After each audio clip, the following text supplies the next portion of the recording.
জানি বেশ ছোটমোটো একটা বিষয়, তো তাই আমি খুব সহজ সহজ কয়েকটা বিষয় দিয়ে শুরু করতে চাই। গতদিন আমি একে কি বলে সভ্যতা জাস্ট অল্প করে ছেড়ে দিয়েছিলাম, কারণ টাইমটা আমার হাতে ছিল না, কারণ খুব ব্রিফলি আমরা সিলেবাস নিয়ে আলোচনা করেছিলাম। তাই আজকে আমি বাকি ইতিহাসটা একটু ভালো করে পড়াতে চাই, যে নাটকটা ঠিক কেমন ভাবে পড়া দরকার বা কিভাবে পড়তে হবে। আচ্ছা বেশ। তো বাকি ইতিহাস নাটক যেটা, সেটা আমরা সকলেই জানি যে এটা বাদল সরকারের লেখা একটা নাটক, ঠিক আছে। এবং আমি এখানে দিয়ে দিয়েছি যে বাদল সরকারের কোথাও প্রবলেম হলে বা শুনতে না পারলে বা এভরিথিং, যে কোনো প্রবলেমে নির্দ্বিধায় জানাবে, তাহলে আমাদের বুঝতে সুবিধা হবে। বাদল সরকারের লেখা এই বাকি ইতিহাস নাটক নিয়ে আমি কিছু বলতে চাই।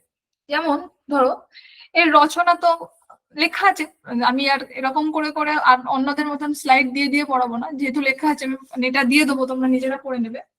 বাকি ইতিহাস নাটকটা রচনা হয়েছিল 1965 খ্রিস্টাব্দে। 1965 খ্রিস্টাব্দে রচনার স্থান কি ছিল? বাকি ইতিহাসের যে নাটকের যে বই দেখবে একদম নিচে কিন্তু রচনার স্থান আছে। রচনার স্থান হচ্ছে এনগু।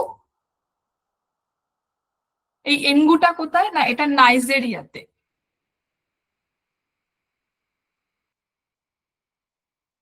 এটা নাইজেরিয়াতে। তাহলে রচনার স্থান হচ্ছে এনগু এবং নাইজেরিয়া, ঠিক আছে। এই বাকি ইতিহাস নাটকে কিন্তু কোনো গর্ভাঙ্ক নেই, ঠিক আছে, খুব ইম্পর্টেন্ট। বাট এর তিনটে অঙ্ক আছে। এর তিনটে অঙ্ক আছে। বাকি ইতিহাস নাটকের তিনটে অঙ্ক বললাম, এবং প্রথম অঙ্কতে প্রধান তিনটে চরিত্র আছে, এবং তার স্ত্রী ছিল, মানে প্রধান যে তিনটে চরিত্র তার মধ্যে প্রধান চরিত্র যেটা, তার নাম শরদিন্দু। শরদিন্দুর স্ত্রী তার নাম বাসন্তী, এবং শরদিন্দুর বন্ধু বা কলিগস বলা চলে বা সহকর্মী, তার নাম হলো বাসুদেব। এবার আমরা যে স্টোরিটা একটু জেনে নিই। প্রথম অঙ্কে তাদের এক পরিচিতের মৃত্যু নিয়ে নাটকটি কিন্তু একদম শুরু হচ্ছে। আমরা যারা পড়েছি আমরা মোটামুটি জানি, যারা পড়িনি তারা স্টোরিটা শোনো। পরিচিত সীতানাথ চক্রবর্তীর মৃত্যুর ব্যাপারে গল্পের প্লট হিসাবে শরদিন্দু এবং বাসন্তীর কল্পিত একটা কাহিনী নিয়ে নাটকের মূল ভিত্তি। এখন বাসন্তী বা শরদিন্দু কেন এই কল্পিত কাহিনীটা, কেনই বা এই প্রসঙ্গ এলো? দেখো, এই যে বাসন্তী, তিনি একজন রাইটার অর্থাৎ লেখিকা। এখন বাসন্তী কোনো পাচ্ছে না, মানে প্লট পাচ্ছে না, গল্পের প্লট। হ্যাঁ, তো সেই জন্য শরদিন্দু বলছে এত চতুর্দিকে প্লট, হ্যাঁ, তারপরেও তুমি গল্পের প্লট পাচ্ছ না, এটা কখনো হয়? তখন এসব বলতে বলতে খবরের কাগজ দেখছিল, খবরের কাগজ দেখতে দেখতে একটা মৃত্যু সংবাদ পড়ে, এবং যেটা তাদেরই পরিচিত একজনের সাথে মিলে যায় হুবহু, ঠিক আছে।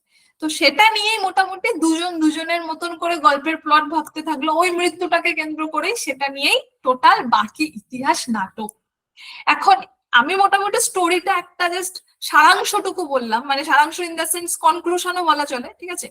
বললাম যে আলটিমেট ঘটনাটা কি, কিন্তু এর মধ্যে আরো অনেক কিছু আছে। কেমন? দেখো, মূল নাটকের চরিত্র, প্রশ্নটা কিন্তু চলে এসেছিল, আর গতদিন বলেছিলাম যে নাটক মানেই তার রচনাকাল, তার রচনার স্থান, তার অঙ্ক বিভাগ। কোনো পত্রিকায় প্রকাশিত হলে সেটা পড়তে হবে, কোনো থিয়েটারে যদি সেটা মানে প্রকাশের আগে বা প্রকাশের পরে সেটা স্টেজ শো করা হয় বা তোমার অভিনীত হয়, সেটাও আমাদের জানতে হবে। এগুলো কিন্তু নাটকের ক্ষেত্রে নেট এবং সেট দু ক্ষেত্রে প্রযোজ্য। অন্যগুলো বলেছিলাম যে নেটের ক্ষেত্রে খুব একটা প্রযোজ্য না হলেও সেটের ক্ষেত্রে প্রযোজ্য, কিন্তু নাটকে কিন্তু নেট সেট দুটোতেই প্রযোজ্য। তাই নাটক ভিতরে পড়ার আগে কিন্তু আগে বাইরেটা পড়ে নেবে। যেমন দৃশ্য, ঠিক আছে, যেমন শাহজাহান নাটকের দৃশ্য খুব ইম্পর্টেন্ট। শাহজাহান নাটকের দৃশ্যের সঙ্গে সঙ্গে দৃশ্যের দেখবে সময় আছে, যেমন প্রাহ্ন, অপরাহ্ন, ঠিক আছে, তোমার দিবা, ঠিক আছে, নিশি, এরকম আছে, সময় আছে, অর্থাৎ কাল আছে। এই কালগুলো কিন্তু কোন দৃশ্যের কোন সময় সেটা কিন্তু আমাদের মনে রাখতে হবে, এবং এই মনে রাখার ট্রিক্স আমি বলে দেবো কিভাবে মনে রাখতে হবে।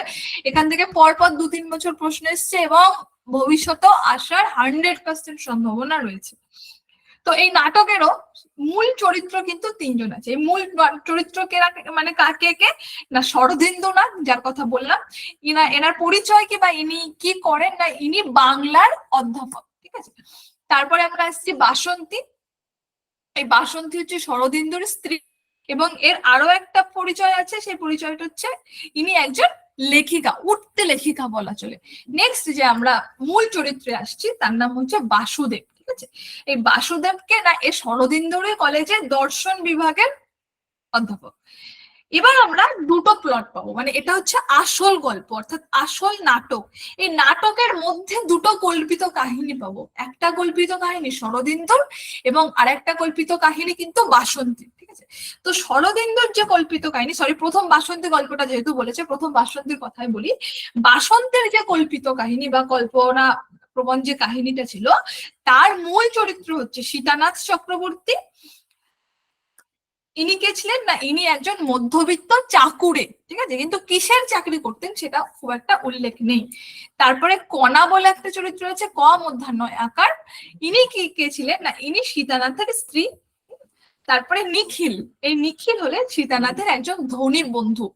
এটা কার কল্পিত চরিত্র? এটা বাসন্তীর কল্পিত চরিত্র। এখান থেকে কিন্তু 2-3 বছর প্রশ্ন এসেছে। চরিত্রগুলো কিন্তু কোনো মূল্যে গুলিয়ে ফেললে চলবে না। অনেকে মনে করে আরে বাবা এ তো কোনো ব্যাপার না, মনে থাকবে, পড়ে নিলে, কিন্তু না, যখন পুরো সিলেবাসটা মাথায় ঢুকবে তখন কিন্তু আস্তে আস্তে কিছু জিনিস ইরেজ হতে থাকবে বা ভুলতে থাকবো আমরা। এটা আমাদের সাইকোলজিক্যাল ফ্যাক্ট। এখানে অস্বাভাবিক বা মানে হয় না, মানে ভয় পেয়ে যাওয়ার কোনো ব্যাপার নেই বা কোনো কারণ নেই। কিন্তু এই যাতে আমরা ভুলে না যাই তার জন্য এই বিষয়গুলো আমাদের একটু ভালো করে নজর দিতে হবে, ভালো করে। হ্যাঁ, এখন এই কল্পিত চরিত্রের মধ্যে বললাম তোমার বাসন্তীটা বললাম, শরদিন্দুর কল্পিত চরিত্র। এবার এর পরে আর কিছু বলবো। প্রথম চরিত্র যেটা সেটা বলবো সীতানাথ, সেম এরও। এই সীতানাথ আবার আগের টাইমে কি বলেছে, বাসন্তীর চরিত্রে সীতানাথের পরিচয় মধ্যবিত্ত চাকুরে, কিন্তু শরদিন্দুর যে চরিত্র অর্থাৎ শরদিন্দুর যে কল্পনা করছে বা লিখছে গল্পটা, সেই গল্পেতে কিন্তু সীতানাথের পরিচয় ইনি স্কুলের প্রধান শিক্ষক ছিলেন। হ্যাঁ, কণা, ঠিক আছে, এই কণা ছিলেন আবার সীতানাথের স্ত্রী। এই শরদিন্দুর গল্পেতেও তাই ছিল, বাসন্তীর গল্পেতেও তাই ছিল। এবার আসছে বিজয়। এই বিজয় কিন্তু সীতানাথের বন্ধু। কার কল্পিত চরিত্রে সীতানাথের বন্ধু? শরদিন্দুর কল্পিত চরিত্রে সীতানাথের বন্ধু।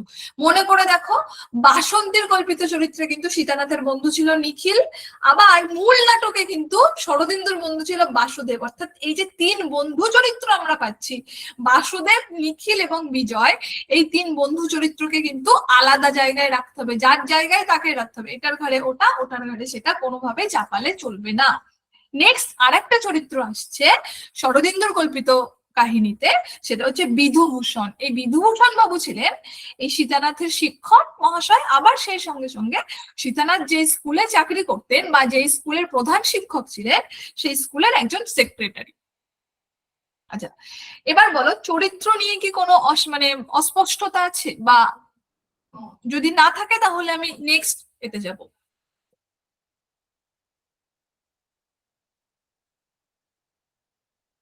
ম্যাম, বাসন্তীর যে কল্পিত গল্পটা, সেখানে একটা বৃদ্ধ চরিত্র ছিল। হ্যাঁ, বাসন্তীর কল্পিত গল্পেতে একটা বৃদ্ধ চরিত্র ছিল, সেটা যেহেতু খুব একটুখানি একটা জায়গায় এসছে সেই জন্য আমি যখন ভিতরে যেতাম তখন বলতাম, সেটা হচ্ছে বাসন্তীর বাবা, এই সরি কণার বাবা। কণার বাবা। এক সেকেন্ড, এক সেকেন্ড, জাস্ট 1 সেকেন্ড। আচ্ছা, আর বেশ, তাহলে আমি নেক্সট এবার চরিত্রগুলোর মানে স্টোরির ভিতরে যাচ্ছি। দেখো প্রথম অঙ্ক যেটা, সেই প্রথম অঙ্কে একদম প্রকৃত যে চরিত্র যারা আছে অর্থাৎ শরদিন্দুনাথ, বাসন্তী এবং বাসুদেব, এই কথোপকথন হচ্ছে। দেখো, ভবানীপুরে অপ্রশস্ত রাস্তার তেতলা বাড়ির দোতলায় শরদিন্দু নাগের ফ্ল্যাট। প্রশ্নের ট্রেন্ডস যদি আমরা দেখি তাহলে কিন্তু আমরা দেখব যে কোন তলার কোন কোথায়, ঠিক আছে, কার কোথায় বাড়ি, এইগুলো কিন্তু পড়ছে, ছোট গল্পেও পড়ছে, নাটকেও পড়ছে, উপন্যাসেও পড়ছে। তাই ভবানীপুরের অপ্রশস্ত রাস্তার তেতলা বাড়ির দোতলায়, অর্থাৎ 3 তলা বাড়িটা, ফ্ল্যাটটা 3 তলা, তার দোতলায় কিন্তু এই শরদিন্দু নাগের ফ্ল্যাট। এটা কিন্তু গোলালে চলবে না। 3 তলা বাড়ির, আমি যদি একে দেখিয়ে দিই তাহলে মনে হয় সেটা অনেক বেশি এফেক্টিভ হবে। আমি খুব একটা আঁকতে পারি না, তবু আমি ট্রাই করছি। এরকম করে পড়তে হবে, ঠিক আছে। ধরো এই 3 তলা বাড়ি, 3 তলা বাড়ির এই দোতলায় শরদিন্দু নাগের ফ্ল্যাট।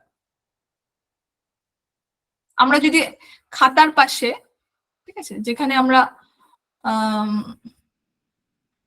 ধরো নোটটা বানালাম বা পড়ছি, আমাদের যে নোটবুক বা আমাদের যে নোট খাতা, সেই খাতার পাশে যদি এরকম করে আমরা এঁকে রাখি, তাহলে কিন্তু এটা আমাদের চোখ মাথার মধ্যে পিকচারাইজড হয়ে থাকবে।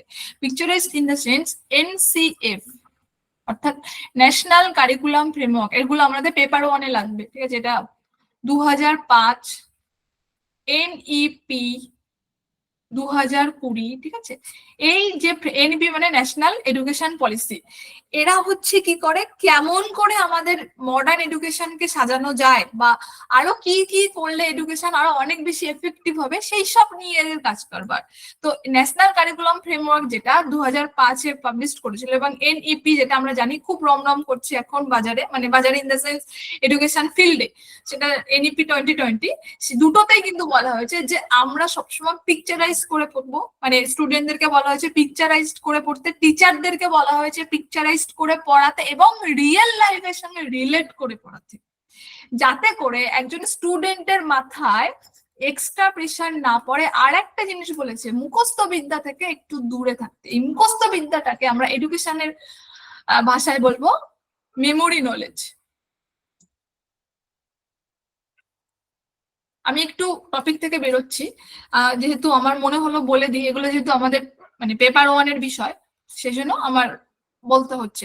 তো এই মেমোরি নলেজটা কিন্তু আমরা যখন ছোট ছিলাম, এই তোতা পাখির মতন, মা যদি বলে এই ছোট খোকা বলে অ শিখে নিছে কথা কওয়া, বাচ্চারা দেখবে ছোট খোকা বলে অ শিখে নিছে কথা কথা, একটা টাইম পর্যন্ত এই মেমোরি নলেজ যেটা, এই মেমোরি নলেজটা এফেক্টিভ হয়, কিন্তু তারপরে আসছে আনস্ট্যান্ডিং নলেজ বা আনস্ট্যান্ডিং লার্নিং, তারপরে আসছে রিফ্লেক্টিভ লার্নিং, ঠিক আছে? তো এই বিষয়গুলো আস্তে আস্তে কিন্তু আমাদের অ্যাডপ্ট করতে হবে আমরা যত বড় হবো, সেগুলো কিন্তু এইগুলোতে দিয়েছে। তো এখানে আমি কোন প্রসঙ্গে যেন বলতে গেছিলাম, পিকচারাইজড করে পড়া। আমি বলে দিচ্ছি, শুধু তাই নয়, তোমরা নিজেরা যখন খাতা বানাবে তখন তোমরাও, শুধু শরদিন্দু নাকটা দিয়ে আমি বললাম, কিন্তু যে কোনো বিষয় যদি দেখো, মনে করো যে যেমন শ্রী শ্রী সিদ্ধেশ্বরী লিমিটেডে দেখবা বাইরে থেকে এরকম একটা বাঁকানো সিঁড়ি উঠে গেছে, সিঁড়ির গায়ে এরকম এরকম এই বিষয়, মানে এরকম মানে পুরো বিল্ডিংটার বর্ণনা দেওয়া আছে। আমরা যদি খাতার পাশে ছোট্ট করে এরকম একটা বিল্ডিং এঁকে ফেলি, তাহলে কি আর কোনো সমস্যা হবে? সেইটা মনে রাখতে হবে না। তো এরকম করে আমার মনে হয় পড়লে অনেক বেশি কাজে দেয়, এবং এই পড়াটা খুব এফেক্টিভও হয় বটে। আচ্ছা, তাহলে কি বলতে যাচ্ছিলাম, বলতে বলতে প্রসঙ্গ চেঞ্জ হয়ে গেল। সেটা হচ্ছে ভবানীপুরের অপ্রশস্ত রাস্তার তেতলা বাড়ির দোতলায় ছিল শরদিন্দু নাগের ফ্ল্যাট। এই ফ্ল্যাটে কিন্তু দুটো ঘর ছিল, খুব ইম্পর্টেন্ট। বসবার ঘর অপেক্ষা, মানে বসবার যে ঘর আমরা সবাই জানি আমাদের যে বসবার ঘর থেকে, সেই বসবার ঘর অপেক্ষা বড় ঘরের একদিকে ছিল সদর দরজা। একটু আমাদের প্রত্যেকের বাড়ি আমাদের একটা করে ডাইনিং রুম থাকে মোটামুটি, বা আমরা আমাদের যাদের নেই ডাইনিং রুম, তারা আমরা কারোর বাড়িতে গিয়ে দেখেছি মোটামুটি বসবার ঘর থেকে বেশ সাজানো গোছানো। আমরা যদি একটু মেমোরিতে একটু যে ইমাজিন করি, যে সেই বসবার ঘরের একদিকে ছিল সদর দরজা, সব ডাইনিং রুমেই কিন্তু মোটামুটি দরজা দিয়ে ঢুকে, মেন যে ফ্ল্যাট গুলো বেসিক্যালি যেটা হয়, ফ্ল্যাট দিয়ে ঢুকে কিন্তু ডাইনিং রুমটা থাকে, ঠিক আছে? এবং অন্যদিকে শোবার ঘরে প্রবেশ পথ, এবং ডাইনিং রুমে যত একদম এন্ট্রান্স দিয়ে যেহেতু ঢুকছি, সেহেতু ওখান থেকেই শোবার ঘর বা বেডরুমে যাব, এটা খুব স্বাভাবিক বিষয়। তাই কোথায় কোন দরজাটা এবং কোথা থেকে কোথায় যেতে হবে সেগুলো কিন্তু মনে রাখতে হবে, নাহলে এখান থেকে কিন্তু গুলিয়ে শুদ্ধ অশুদ্ধ দিয়ে দেবে। রান্নাঘরে প্রবেশের পথে ছোট্ট একটা খাবার টেবিল ছিল। এই টেবিলে কটা চেয়ার ছিল না, এই টেবিলে 3টে চেয়ার ছিল, খুব ইম্পর্টেন্ট। খাবার টেবিলে ছিল 3টে চেয়ার, আরাম কেদারা ছিল 2টো, তার মানে 3টে চেয়ার ছিল খাবার টেবিলের, আরাম কেদারা ছিল 2টো, আর একটি লেখার টেবিল ও চেয়ার, আর একটি ছিল বুককেস। তাহলে কটা খাবার টেবিল, কটা আরাম কেদারা, এটা যেন গুলিয়ে না যায়। দেখো, খাবার টেবিল 3টে ছিল, কারণ ধরো শরদিন্দু খেলো, বাসন্তী খেলো, একজন গেস্ট আসলো তাদের জন্য। কিন্তু আরাম কেদারা মানে কি, দুজন রেস্ট নিচ্ছে, এরকম করে মনে রাখা যেতে পারে বিষয়টা। অর্থাৎ শরদিন্দু এবং বাসন্তী দুজনের জন্য 2টো আরাম কেদারা, দ্যাটস এনাফ, ঠিক আছে? যেহেতু ছোট্টখাটো সংসার, ঠিক আছে? এইটা এরকম করেও কিন্তু আমরা মনে রাখতে পারি, যাতে এটার ঘাড়ে ওটা না চেপে যেতে পারে, ঠিক আছে? এবং এই আসবাব, যে একটা বুককেস ছিল, সেই বুককেসের মধ্যে কিছু আসবাব ছিল। বুককেস মানে বুক শেলফ, আমরা যেটাকে বুক র্যাক বলতে পারি, বা হ্যাঁ। তো এই আসবাবের মধ্যে বেশ কিছু জিনিস ছিল, কি কি ছিল না, বই ছিল, ফুলদানি ছিল, এবং মহীশূরের কাষ্ঠপুত্তলি ছিল। এই মহীশূরের যে কাষ্ঠপুত্তলি, এটা কিন্তু সব থেকে দামি ছিল, হ্যাঁ। রান্নাঘরের পথ যেটা, সেটা রান্নাঘরের যে পথ, আমি যদি মঞ্চসজ্জাটা দেখি, সেই মঞ্চের পিছনে কিন্তু রান্নাঘরের পথ, হ্যাঁ, পিছন দিকে, এবং দুই দ্বারের মধ্যবর্তী অংশ, দুই দ্বারের মাঝখান দিয়ে সেটা যেতে হবে। নাটকটি কিন্তু শুরু হচ্ছে বাকি ইতিহাস, যে নাটকের অরিজিনাল ঘটনা, অর্থাৎ বাসন্তী এবং শরদিন্দুর যে নাটক, অর্থাৎ বাসন্তী এবং শরদিন্দুর যে স্টোরি, সেটা কিন্তু শুরু হচ্ছে, দিনটা ছিল রবিবার। পরের দিনগুলো আমি পরে বলছি, অবশ্যই পরের দিনগুলো রবিবারই। রবিবার সকাল, শরদিন্দু খবরের কাগজ পড়ছে, ঠিক আছে। শরদিন্দুর বয়স কিন্তু 35-এর কাছাকাছি, নট 35, নট 35, কি বলেছে, 35-এর কাছাকাছি, 35-এর বেশিও নয়, 35ও নয়। এই ছোট্ট ছোট্ট জায়গাগুলো কিন্তু আমাদের ভুল হয়, ঠিক আছে। নট 35 বলেছে, শরদিন্দুর বয়স 35-এর কাছাকাছি। শোবার ঘর থেকে বা শোবার ঘরের থেকে বাসন্তী প্রবেশ করছে। হাতে কি ছিল? হাতে একটা ইলেকট্রিক বিল ছিল। শরদিন্দুকে বাসন্তী যে একটা কাজ করতে বলেছিল, সেই কাজটা কি না, ইলেকট্রিক বিল জমা দিতে হবে। কোথায়? অবভিয়াসলি অফিসে। এবং বিল জমা দেওয়ার মানে বলেছিল যে শনিবার, মানে গতদিন বিলটা জমা দিয়ে আসতে, আজকে রবিবার হয়ে গেছে, তখনও জমা দেয়নি। তার জন্য শরদিন্দু বলছে যে বিল দেওয়ার লাস্ট ডেট তো সোমবার, সোমবার তার 2টো পিরিয়ড পর পর অফ, সে গিয়ে বিলটা জমা দিয়ে আসবে। এটা কে বলছে? শরদিন্দু বলছে। শরদিন্দু বড় বাঁধানো খাতায় খবরের কাগজের সম্পাদকীয় অংশ দেখবে, প্রত্যেক নিউজ পেপারের একটা কলাম থাকে সম্পাদকীয় কলাম বলে, সেখানের বিশেষ কিছু অংশ কেটে কেটে তার নিজের একটা খাতা আছে পার্সোনাল, সেই খাতায় সে আটকে রাখছে বা সাঁটাচ্ছে। শরদিন্দুর পকেটে একটা বিয়ের নেমন্তন্ন কার্ড ছিল, বিয়ে কার্ড ছিল না, বিয়ে ছিল কেমিস্ট্রির হেড ভবতোষ বাবুর মেয়ের। এই ভবতোষ বাবুর পরিচয় আমরা আরো একটা জায়গায় পাই। বলো তো, এখানে অনেকে দেখতে পাচ্ছি মোটামুটি পড়াশোনা করেছে, বলো আমাদের নেটের সিলেবাসে কোথায় ভবতোষ বাবুর পরিচয় পাই? আর একটা জায়গায় আছে, সত্যবতী, ওই প্রথম প্রতিশ্রুতি নাটকে, আর আর ওই নবকুমারের মাস্টার মশাই। হ্যাঁ, ওখানে আছে, আর আরো একটা জায়গায় আছে।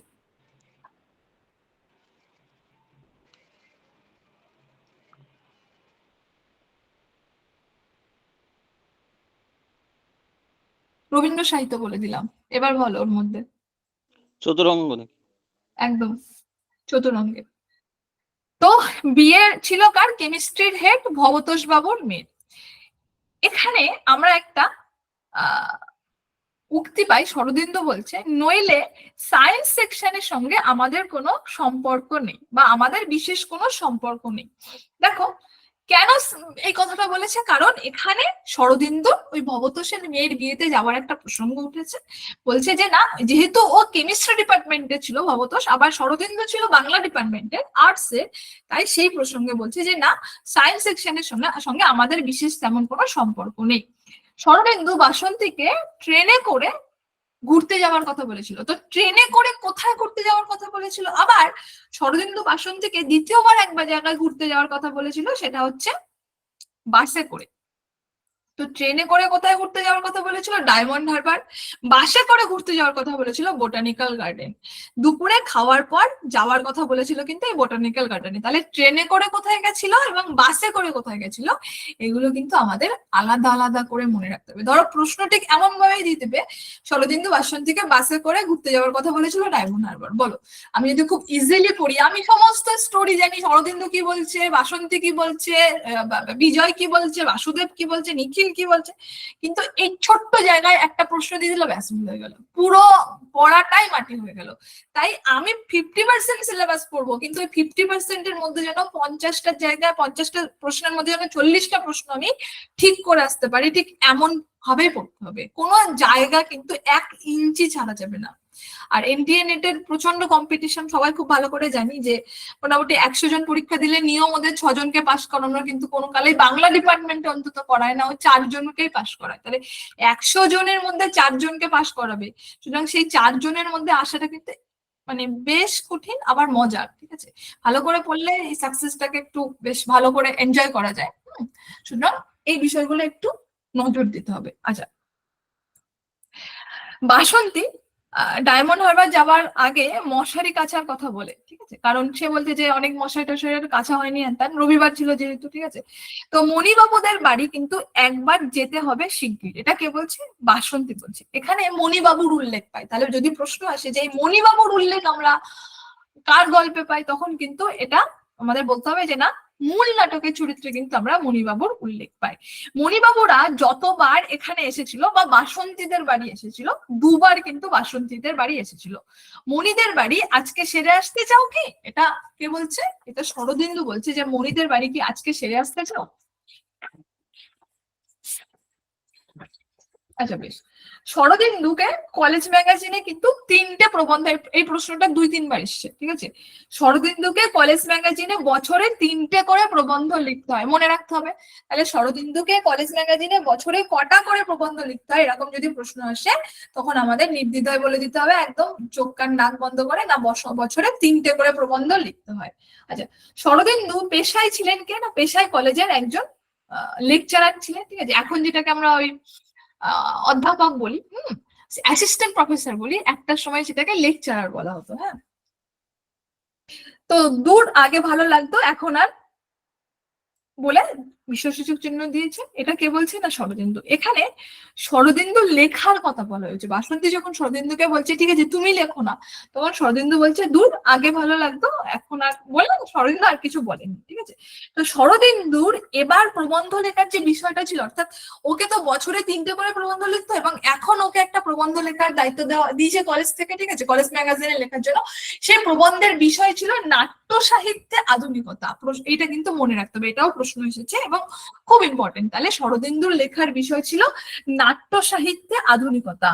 বেশ মিষ্টি মিষ্টি গল্প লিখছো, টাকাও পাচ্ছ, এটা কে বলছে? শরদিন্দু বাসন্তীকে বলছে।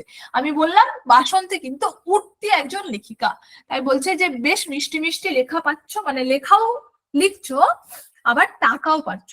বাসন্তী আবার এই প্রসঙ্গে বলছে যে আহা, দুটো গল্পের তো আজ অব্দি টাকা দিয়েছে, তাও সর্বসাকুল্যে, মানে যেহেতু সবে উঠছে, অর্থাৎ উঠতি রাইটার, ওর মাত্র 2টো গল্পে টাকা দিয়েছে, সেটা খুব আফসোসের সাথে বাসন্তী কাকে বলছে? শরদিন্দুকে বলছে। শরদিন্দু, আমি খুব ইম্পর্টেন্ট কয়েকটা লাইন কিন্তু বলে বলে যাচ্ছি, এর বাইরে আজ পর্যন্ত যে কটা প্রশ্ন এসছে খুব একটা মনে হয় 90% প্রশ্ন আজকের ক্লাসের মধ্যে থেকে এসছে এবং ভবিষ্যতেও 90% প্রশ্ন আজকের ক্লাসের মধ্যে থেকে আসবে। তোমরা কোয়েশ্চেনস একটু অ্যানালিসিস করে নিও। আচ্ছা, তো এইসব প্রসঙ্গে শরদিন্দু বলছে যে আরে দুটো কি আর দুটোতেই থামবে, রাস্তা খুলে গেছে তোমার। এটা কে বলছে? শরদিন্দু। কেন বলছে রাস্তা খুলে গেছে তোমার? দেখো, যারা লেখালেখি করে, এখানে অনেকে হয়তো থাকবেন লেখালেখি করেন বা ভবিষ্যতে করবেন, বা আমরা দেখেছি মানে কাউকে লেখালেখি করতে পরিচিত, আমরা দেখেছি প্রথমে একজন রাইটার যে লেখেন তার কোনো মূল্য থাকে না, মানে হয় না, মানে এ পাবলিশার্স ও পাবলিশার্স সে পাবলিশার্স এর দৌড়ে দৌড়ে ঘুরতে হয়। তো দেখা গেল যে 2-4টে লেখা পপুলার হয়ে গেল, একটা সাহিত্য একাডেমি পেলো, ব্যাস, তো তারপরে কিন্তু তাকে আর ফিরে তাকাতে হয় না। হ্যাঁ, তো সে আস্তে আস্তে, মানে এবার যে রাইটার তার ওজন বাড়ানোর পালা। তো তাই বলছে যে রাস্তা খুলে গেছে তোমার, দুটো লেখার যখন টাকা পেয়েছো তখন দুটোতেই থামবে না, তোমার রাস্তা খুলে গেছে। তো বাসন্তী লেখার রাস্তা খোলার কথা কিন্তু এখানে বলা হয়েছে। 1 মাসে কোনো গল্প লেখা হয়নি বাসন্তী এটা জানাচ্ছে যে 1 মাসে কোনো গল্প লেখা হয়নি। এটা কিন্তু মনে রাখতে হবে যে মাসের কথা বাসন্তী বলেছে, 1 মাসে কিন্তু।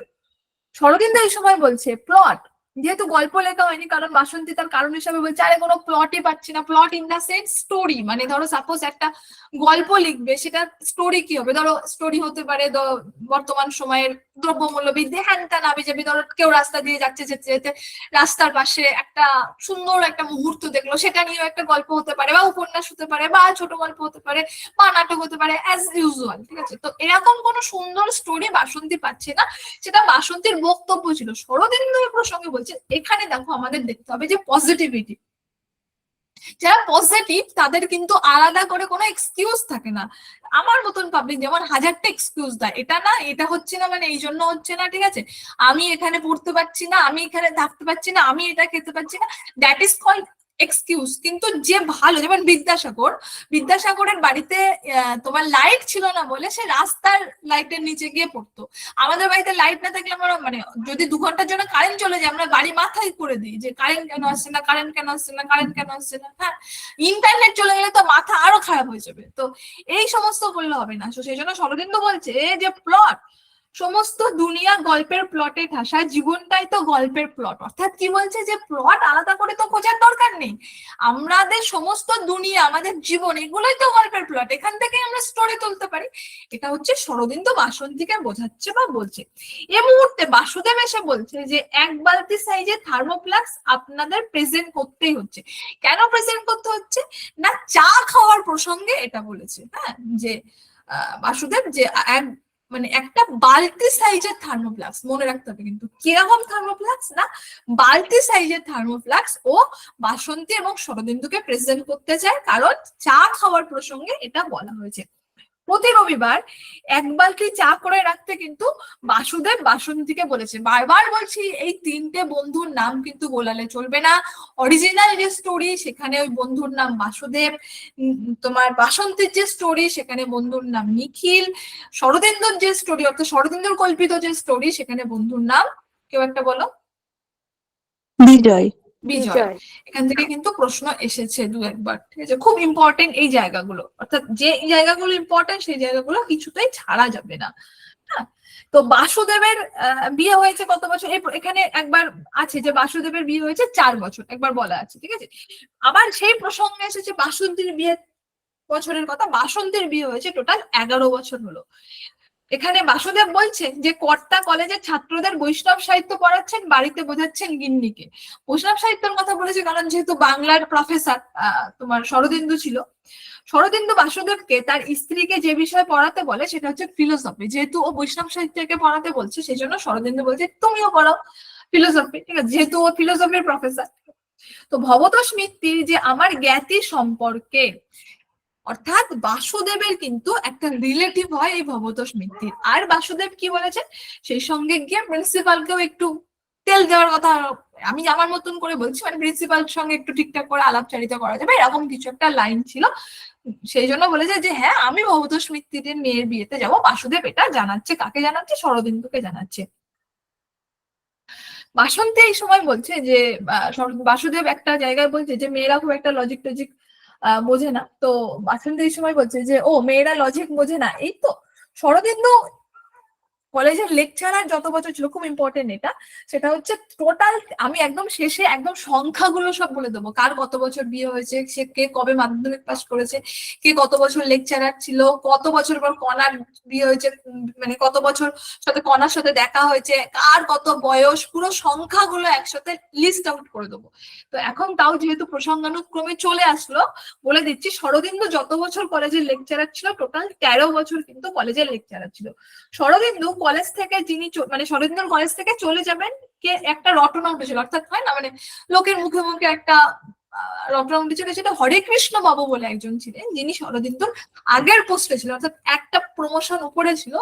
সেই হরে কৃষ্ণ বাবু কলেজ থেকে চলে যাবে এমন একটা রটনা উঠেছে, যার বদলে তোমার শরদিন্দু অ্যাসিস্ট্যান্ট প্রফেসর হতে পারবে। অর্থাৎ এর পরের স্টেপটা ছিল অ্যাসিস্ট্যান্ট প্রফেসর। এখন যেমন কলেজের জয়েন করলে ফার্স্ট স্টেপটা দিয়ে অ্যাসিস্ট্যান্ট প্রফেসর, তৎকালীন সময়ে ফার্স্ট স্টেপটা দিত লেকচারার ছিল, তারপর রিডার ছিল, মানে আমি তো জানি না তবে শুনেছি গল্প আর কি, বা ইউনিভার্সিটিতে প্রফেসরদের মুখে শুনেছি যে রিডার লেকচারার এরকম অনেকগুলো পদ ছিল, ঠিক আছে। তারপরে professor, associate professor, assistant professor এরকম। তো এখানে আমরা দেখতে পাচ্ছি যে শরদিন্দুর পরের পদটা হচ্ছে, অর্থাৎ একটা প্রমোশন উপরের পদ হচ্ছে অ্যাসিস্ট্যান্ট প্রফেসর। সে অ্যাসিস্ট্যান্ট প্রফেসর পদে ছিলেন হরে কৃষ্ণ বাবু। এই হরে কৃষ্ণ বাবু মানে অন্য জায়গায় চলে গেলে তখন সেই পদটা হবে কার না, শরদিন্দুর হবে। এবং যদি যায় আপনার অ্যাসিস্ট্যান্ট প্রফেসর হওয়া মারে কে, এটা কে বলছে, এটা বাসুদেব বলছে। কাকে বলছে, শরদিন্দুকে বলছে। বাসুদেব রোববারে কি করতে বেরিয়েছিল, বাজার করতে বেরিয়েছিল। বাসুদেব যে বাজার থেকে লাইলনের জালের থলি এনেছিল তা কোথায় পাওয়া যায় না, নিউ মার্কেট বা এসপ্ল্যানেড, ঠিক আছে। এই লাইলনের যে থলি, এখানে এইটা প্রশ্ন এসেছিল নেটে, কোন বছরে আমার মনে নেই, 2021 বা 22-এ। তার দাম কত ছিল, তার দাম ছিল 5 সিকে। ইলেকট্রিক বিল জমা দিতে যাবে শরদিন্দু এসপ্ল্যানেড, তখন বসন্তী বলছে যে তুমি তো এসপ্ল্যানেড যাবে ইলেকট্রিক বিল জমা দিতে, তাহলে তখন এই লাইলনের থলি একটা কিনে আনবে, ঠিক আছে। তখন বাসন্তী বলছে বাসুদেবকে যে বাজারের ব্যাগটা আনার কথা যখন বাসুদেব বলছে, তখন বাসন্তী বলছে ঠিক, তাহলে মানে বাজারের ব্যাগ আনা যে 5 সিকে, সে পয়সাটা দিয়ে দিই, অর্থাৎ ওই যে থলিটা, ঠিক আছে। তুমি এই বাসুদেবকে নিয়ে একটা গল্প লিখতে পারো না? যেহেতু ও প্লট খুঁজে পাচ্ছে না, সেহেতু শরদিন্দু মজা করে বাসন্তীকে বলছে যে বাসুদেবকে নিয়ে একটা গল্পের প্লট লেখো। তো এই সময় আবার বাসুদেবের একটা মন্তব্য পাই আমরা যে, কংগ্রাচুলেশন বৌদি, আপনার নতুন গল্প পড়ে আমাদের সপরিবারে, এখানে খুব ইম্পর্টেন্ট একটা জিনিস, সপরিবারে বলতে কার কার কথা বলা হয়েছে? বাসুদেব, অর্থাৎ এখানে কিন্তু আমি বলবো তার পরিবারে কে কে আছে। বাসুদেব আছে, বাসুদেবের মা আছে, তার গিন্নি আছে এবং ছেলে আছে। তাহলে বাসুদেবের পরিবারে যদি প্রশ্ন আসে টোটাল কতজন সদস্য, তাহলে আমরা কি বলবো? বাসুদেবকে নিয়ে 4 জন। বাসুদেবকে নিয়ে 4 জন। প্রশ্ন কিন্তু আসতে পারে, এখনো দেয়নি। তো এই ইম্পর্টেন্ট জায়গাগুলো আমাদের কিন্তু মার্ক করতে হবে। আচ্ছা, বাসন্তী বলছে প্লট নেই, প্লট পাচ্ছি না কিছুতেই।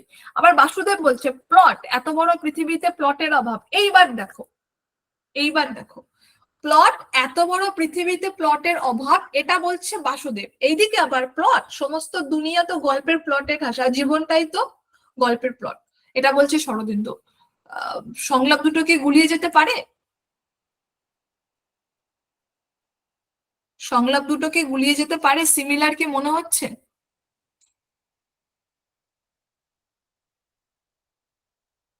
হ্যালো, রেসপন্স করো।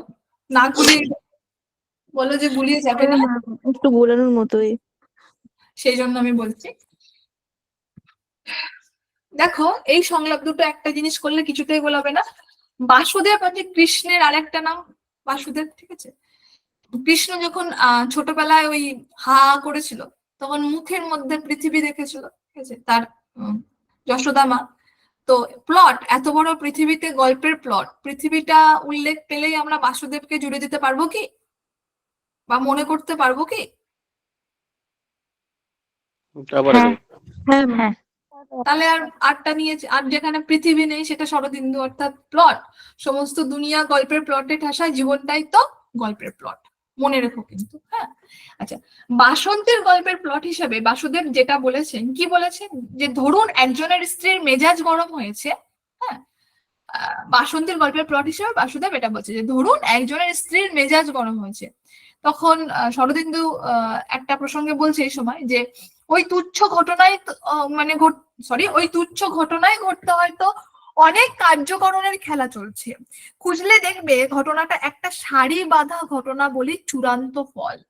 এটা শরদিন্দু বাসুদেবের বলা প্লট সম্পর্কে বাসন্তীকে বলছে। যখন বলছে যে একজনের স্ত্রীর মেজাজ গরম হয়েছে, তখন সেই বাসুদেবের বলা যে প্লট গুলো নিয়ে যখন বাসন্তী বলছে যে এরকম করে হয় নাকি, তখন সে প্রসঙ্গে বলছে যে ওই তুচ্ছ ঘটনা ঠিক করে নেড়ে চেড়ে দেখলে দেখবে যে একটা সারি বাঁধা ঘটনা চূড়ান্ত ফল। সত্যিই তো তাই। আজকে ধরো আমি তোমাদের এখানে পড়াচ্ছি, এই পড়ানোটা আমি ধরো আমার যে প্রোনাউন্সিয়েশন, আমার যে কমিউনিকেশন স্কিল, এই যে এর পিছনে তো হঠাৎ করে আসছি আর আমি ল্যাপটপের সামনে বসে তোমাদের পড়াচ্ছি, তোমরা শুনছো, এটা তো না, এটা একটা সারি বাঁধা ঘটনার একটা ফলশ্রুতি। আমাদের প্রত্যেকটা, আমরা যদি খতিয়ে দেখি, প্রত্যেকটা, তোমরা যেখানে এসছো হঠাৎ করে তোমরা ফোন বা ল্যাপটপ খুলে নিয়ে বসেছো আর বাকি ইতিহাস নাটক পড়ছো, এমন তো নয়। প্রত্যেকটা ইন্টার রিলেটেড। আমি গতদিন বলেছিলাম মনে হয় তোমাদের এখানে, বা অন্য কোনো ক্লাস আমার মনে নেই, তোমাদের এখানে বলেছিলাম যে আমাদের টেক্সট পড়তে হবে, কারণ আমরা যেমন একটা ফুলের পর আর একটা ফুল মালা গাঁথি, তেমন ভাবেই যেন ইনফরমেশন গুলো মাথার মধ্যে গেঁথে রাখি, ঠিক তেমন ভাবেই কিন্তু আমাদের লাইফস্টাইল, যেটা আমরা যে আমাদের যে সিচুয়েশন গুলো ক্রিয়েট হচ্ছে, প্রত্যেকটা কিন্তু মালা গাঁথার মতনই, একটার পর একটা মালা গাঁথা। কে গাচ্ছে? অলক্ষ্যে বসে একজন গাচ্ছে, যার কথা পুতুল নাচের ইতিকথা উপন্যাসে বলা হয়েছে। যে ওই একটা সংলাপ আছে না, যে অলক্ষ্যে কেউ একজন নাচাচ্ছেন বই কি, আমরা পুতুল বই তো অন্য কিছু নই, ওই সংলাপটার কথা বলছি আমি। আচ্ছা, বলো তো এই সংলাপটা কার, পুতুল নাচের ইতিকথায়?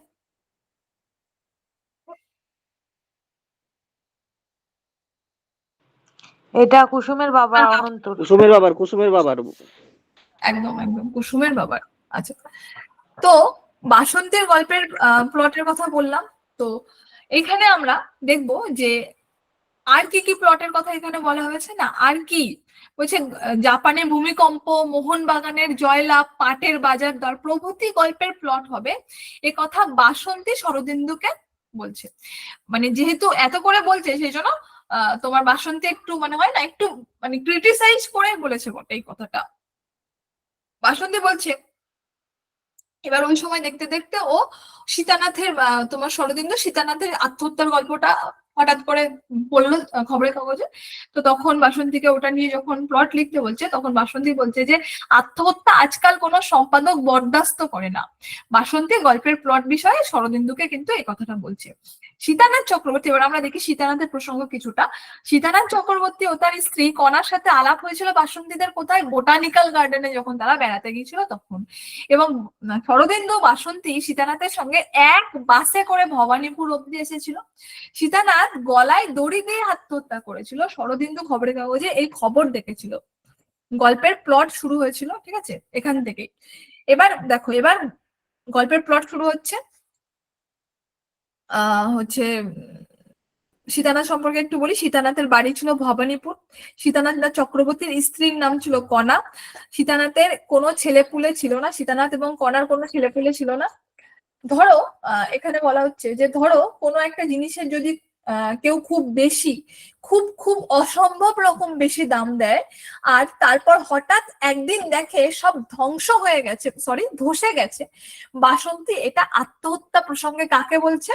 আত্মহত্যা প্রসঙ্গে শরদিন্দুকে বলছে। কার আত্মহত্যা প্রসঙ্গে বলছে? ওই সীতানাথের আত্মহত্যা প্রসঙ্গে কিন্তু বলছে।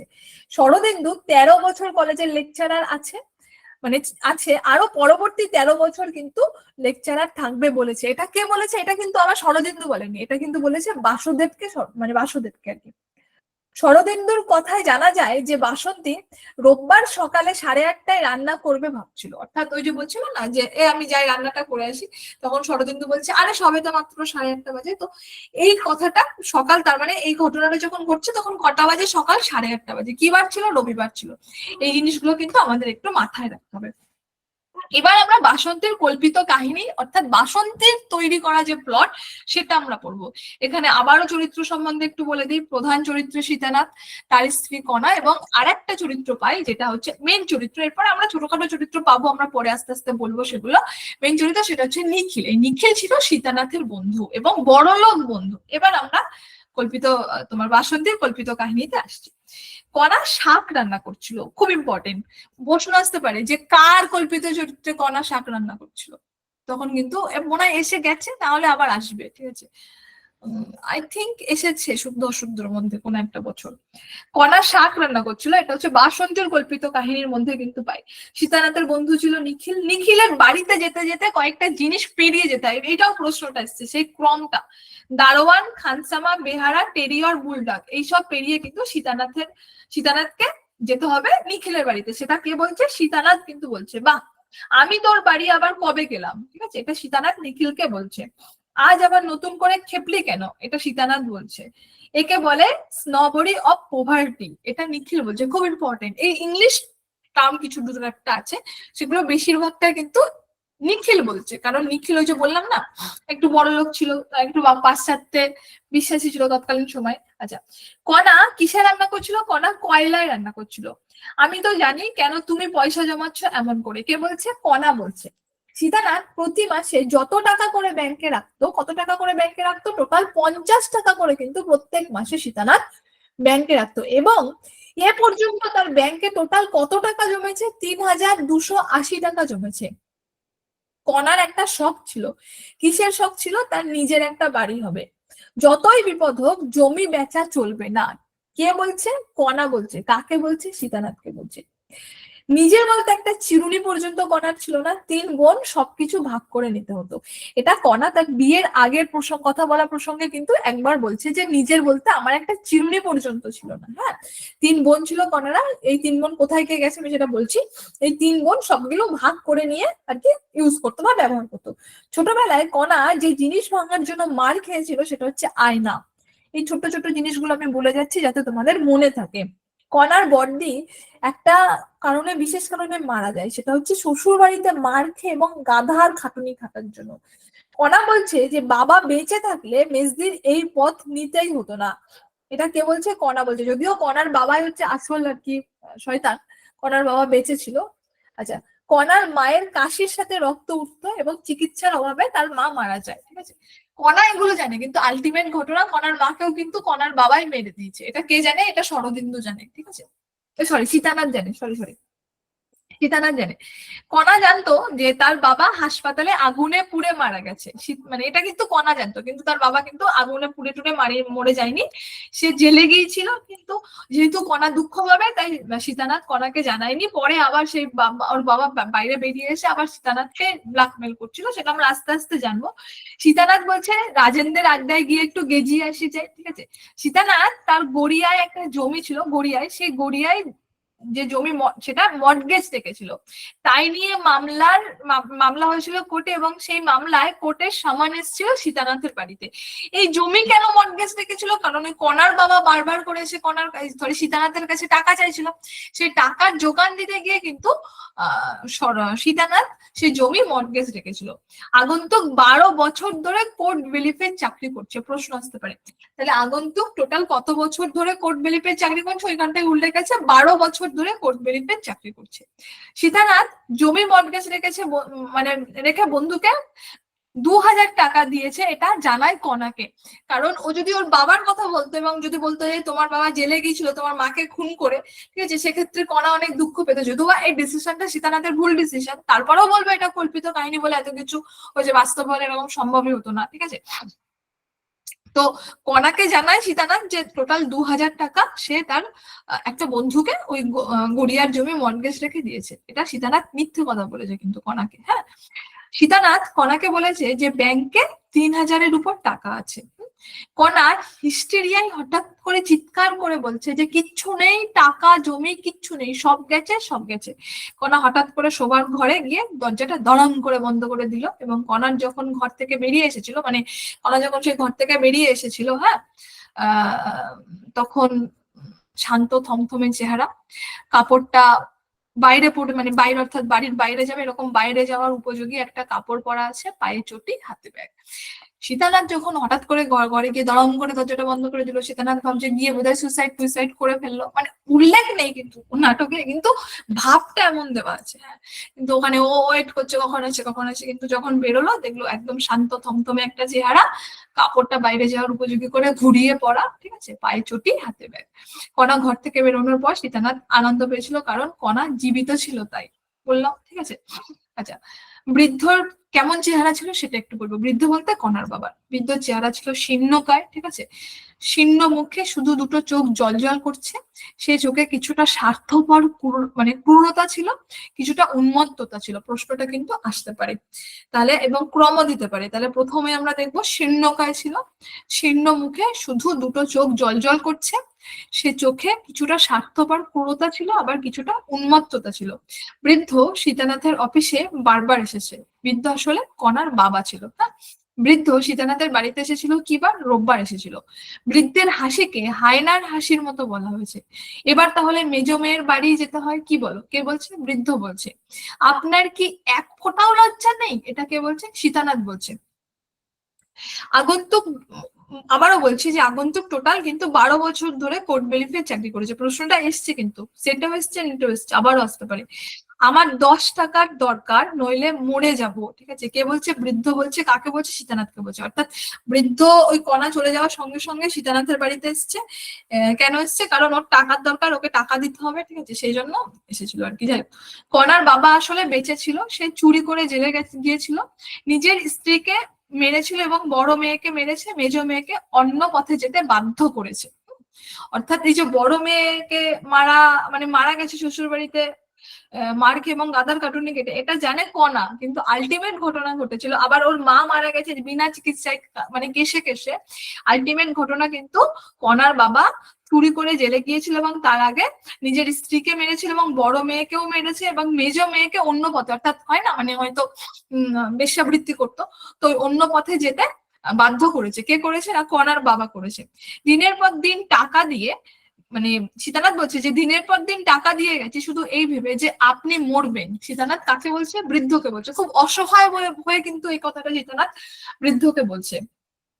কণার বাবা টাকা চুরি করে জেলে যাবার পর জেল থেকে বেরিয়ে আফিম খায় এবং জুয়া খেলে, সেই জন্য এত টাকার দরকার। এবং টাকা, সীতানাথ বলছে টাকা, 1 পয়সাও টাকা নেই আমার, বেরিয়ে যান আপনি, বেরিয়ে যান, ঠিক আছে। এটা কে বলছে? সীতানাথ বলছে। কণার মেজদির নাম পাই আমরা এখানে বিনা। বলো বিনা নাম আর কোথায় কোথায় পাই?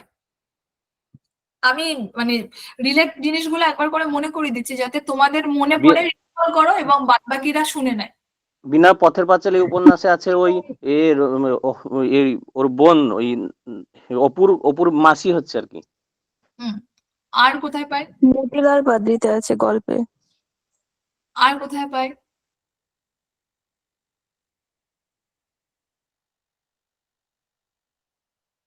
বাকিরা?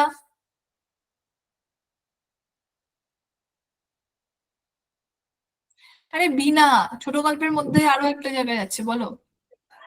মতিলাল বাদরি। হ্যাঁ, আরো একটা জায়গায়।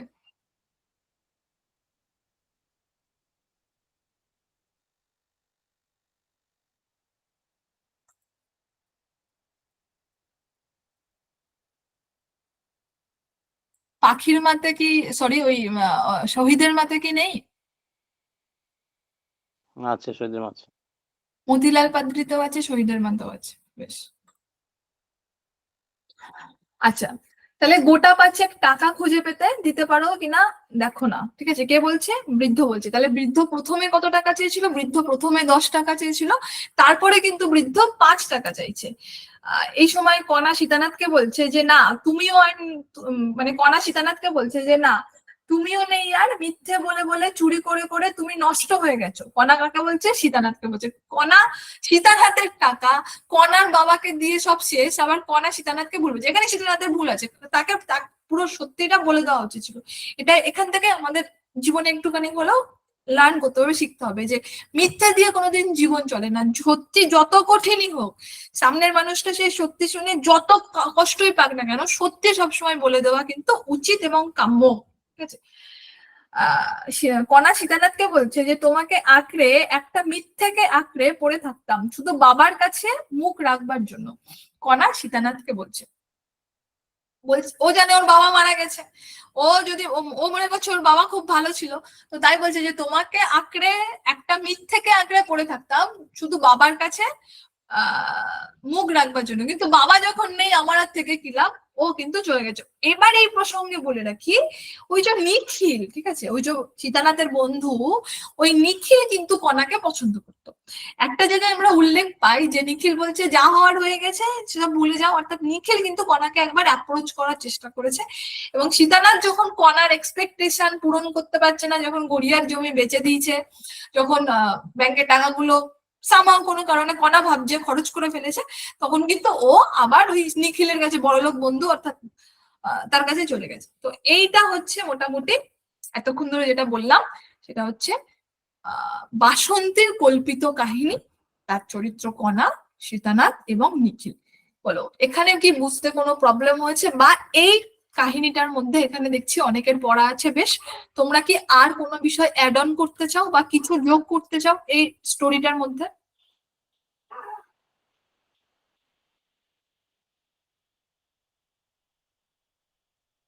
আচ্ছা বেশ, তাহলে এবার আমরা কিন্তু দ্বিতীয় অঙ্কে ঢুকছি। প্রথম অঙ্ক এখানে সমাপ্ত হলো, দ্বিতীয় অঙ্কে ঢুকছি। দেখো এখানে দ্বিতীয় অঙ্কের শুরুতে বলা হচ্ছে যে এতক্ষণ বাসন্তী তার লেখা গল্প পড়ে শোনাচ্ছিল শরদিন্দুকে।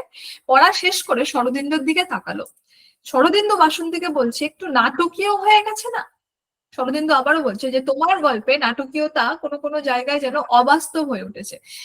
কেন বলছে অবাস্তব হয়ে উঠেছে? কারণ শরদিন্দু যখন বলছে একটু নাটকীয় হয়ে গেছে না, তার উত্তরে বাসন্তী বলছে যে আত্মহত্যা ঘটনাটাই তো নাটকীয়। তাহলে যদি প্রশ্ন আসে যে আত্মহত্যা ঘটনাটাই তো নাটকীয়, তখন আমরা কি বলবো? কে বলেছে?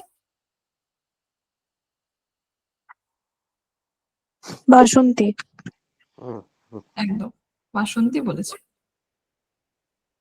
এক সেকেন্ড।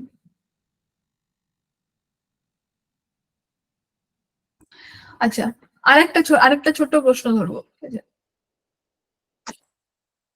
বলো, ছোটবেলায় কণা যে জিনিস ভাঙার জন্য মার খেয়েছিল?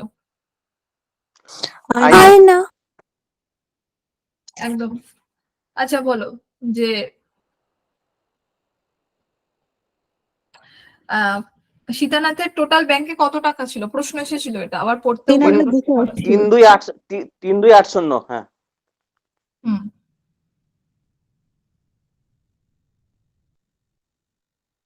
ঠিক আছে।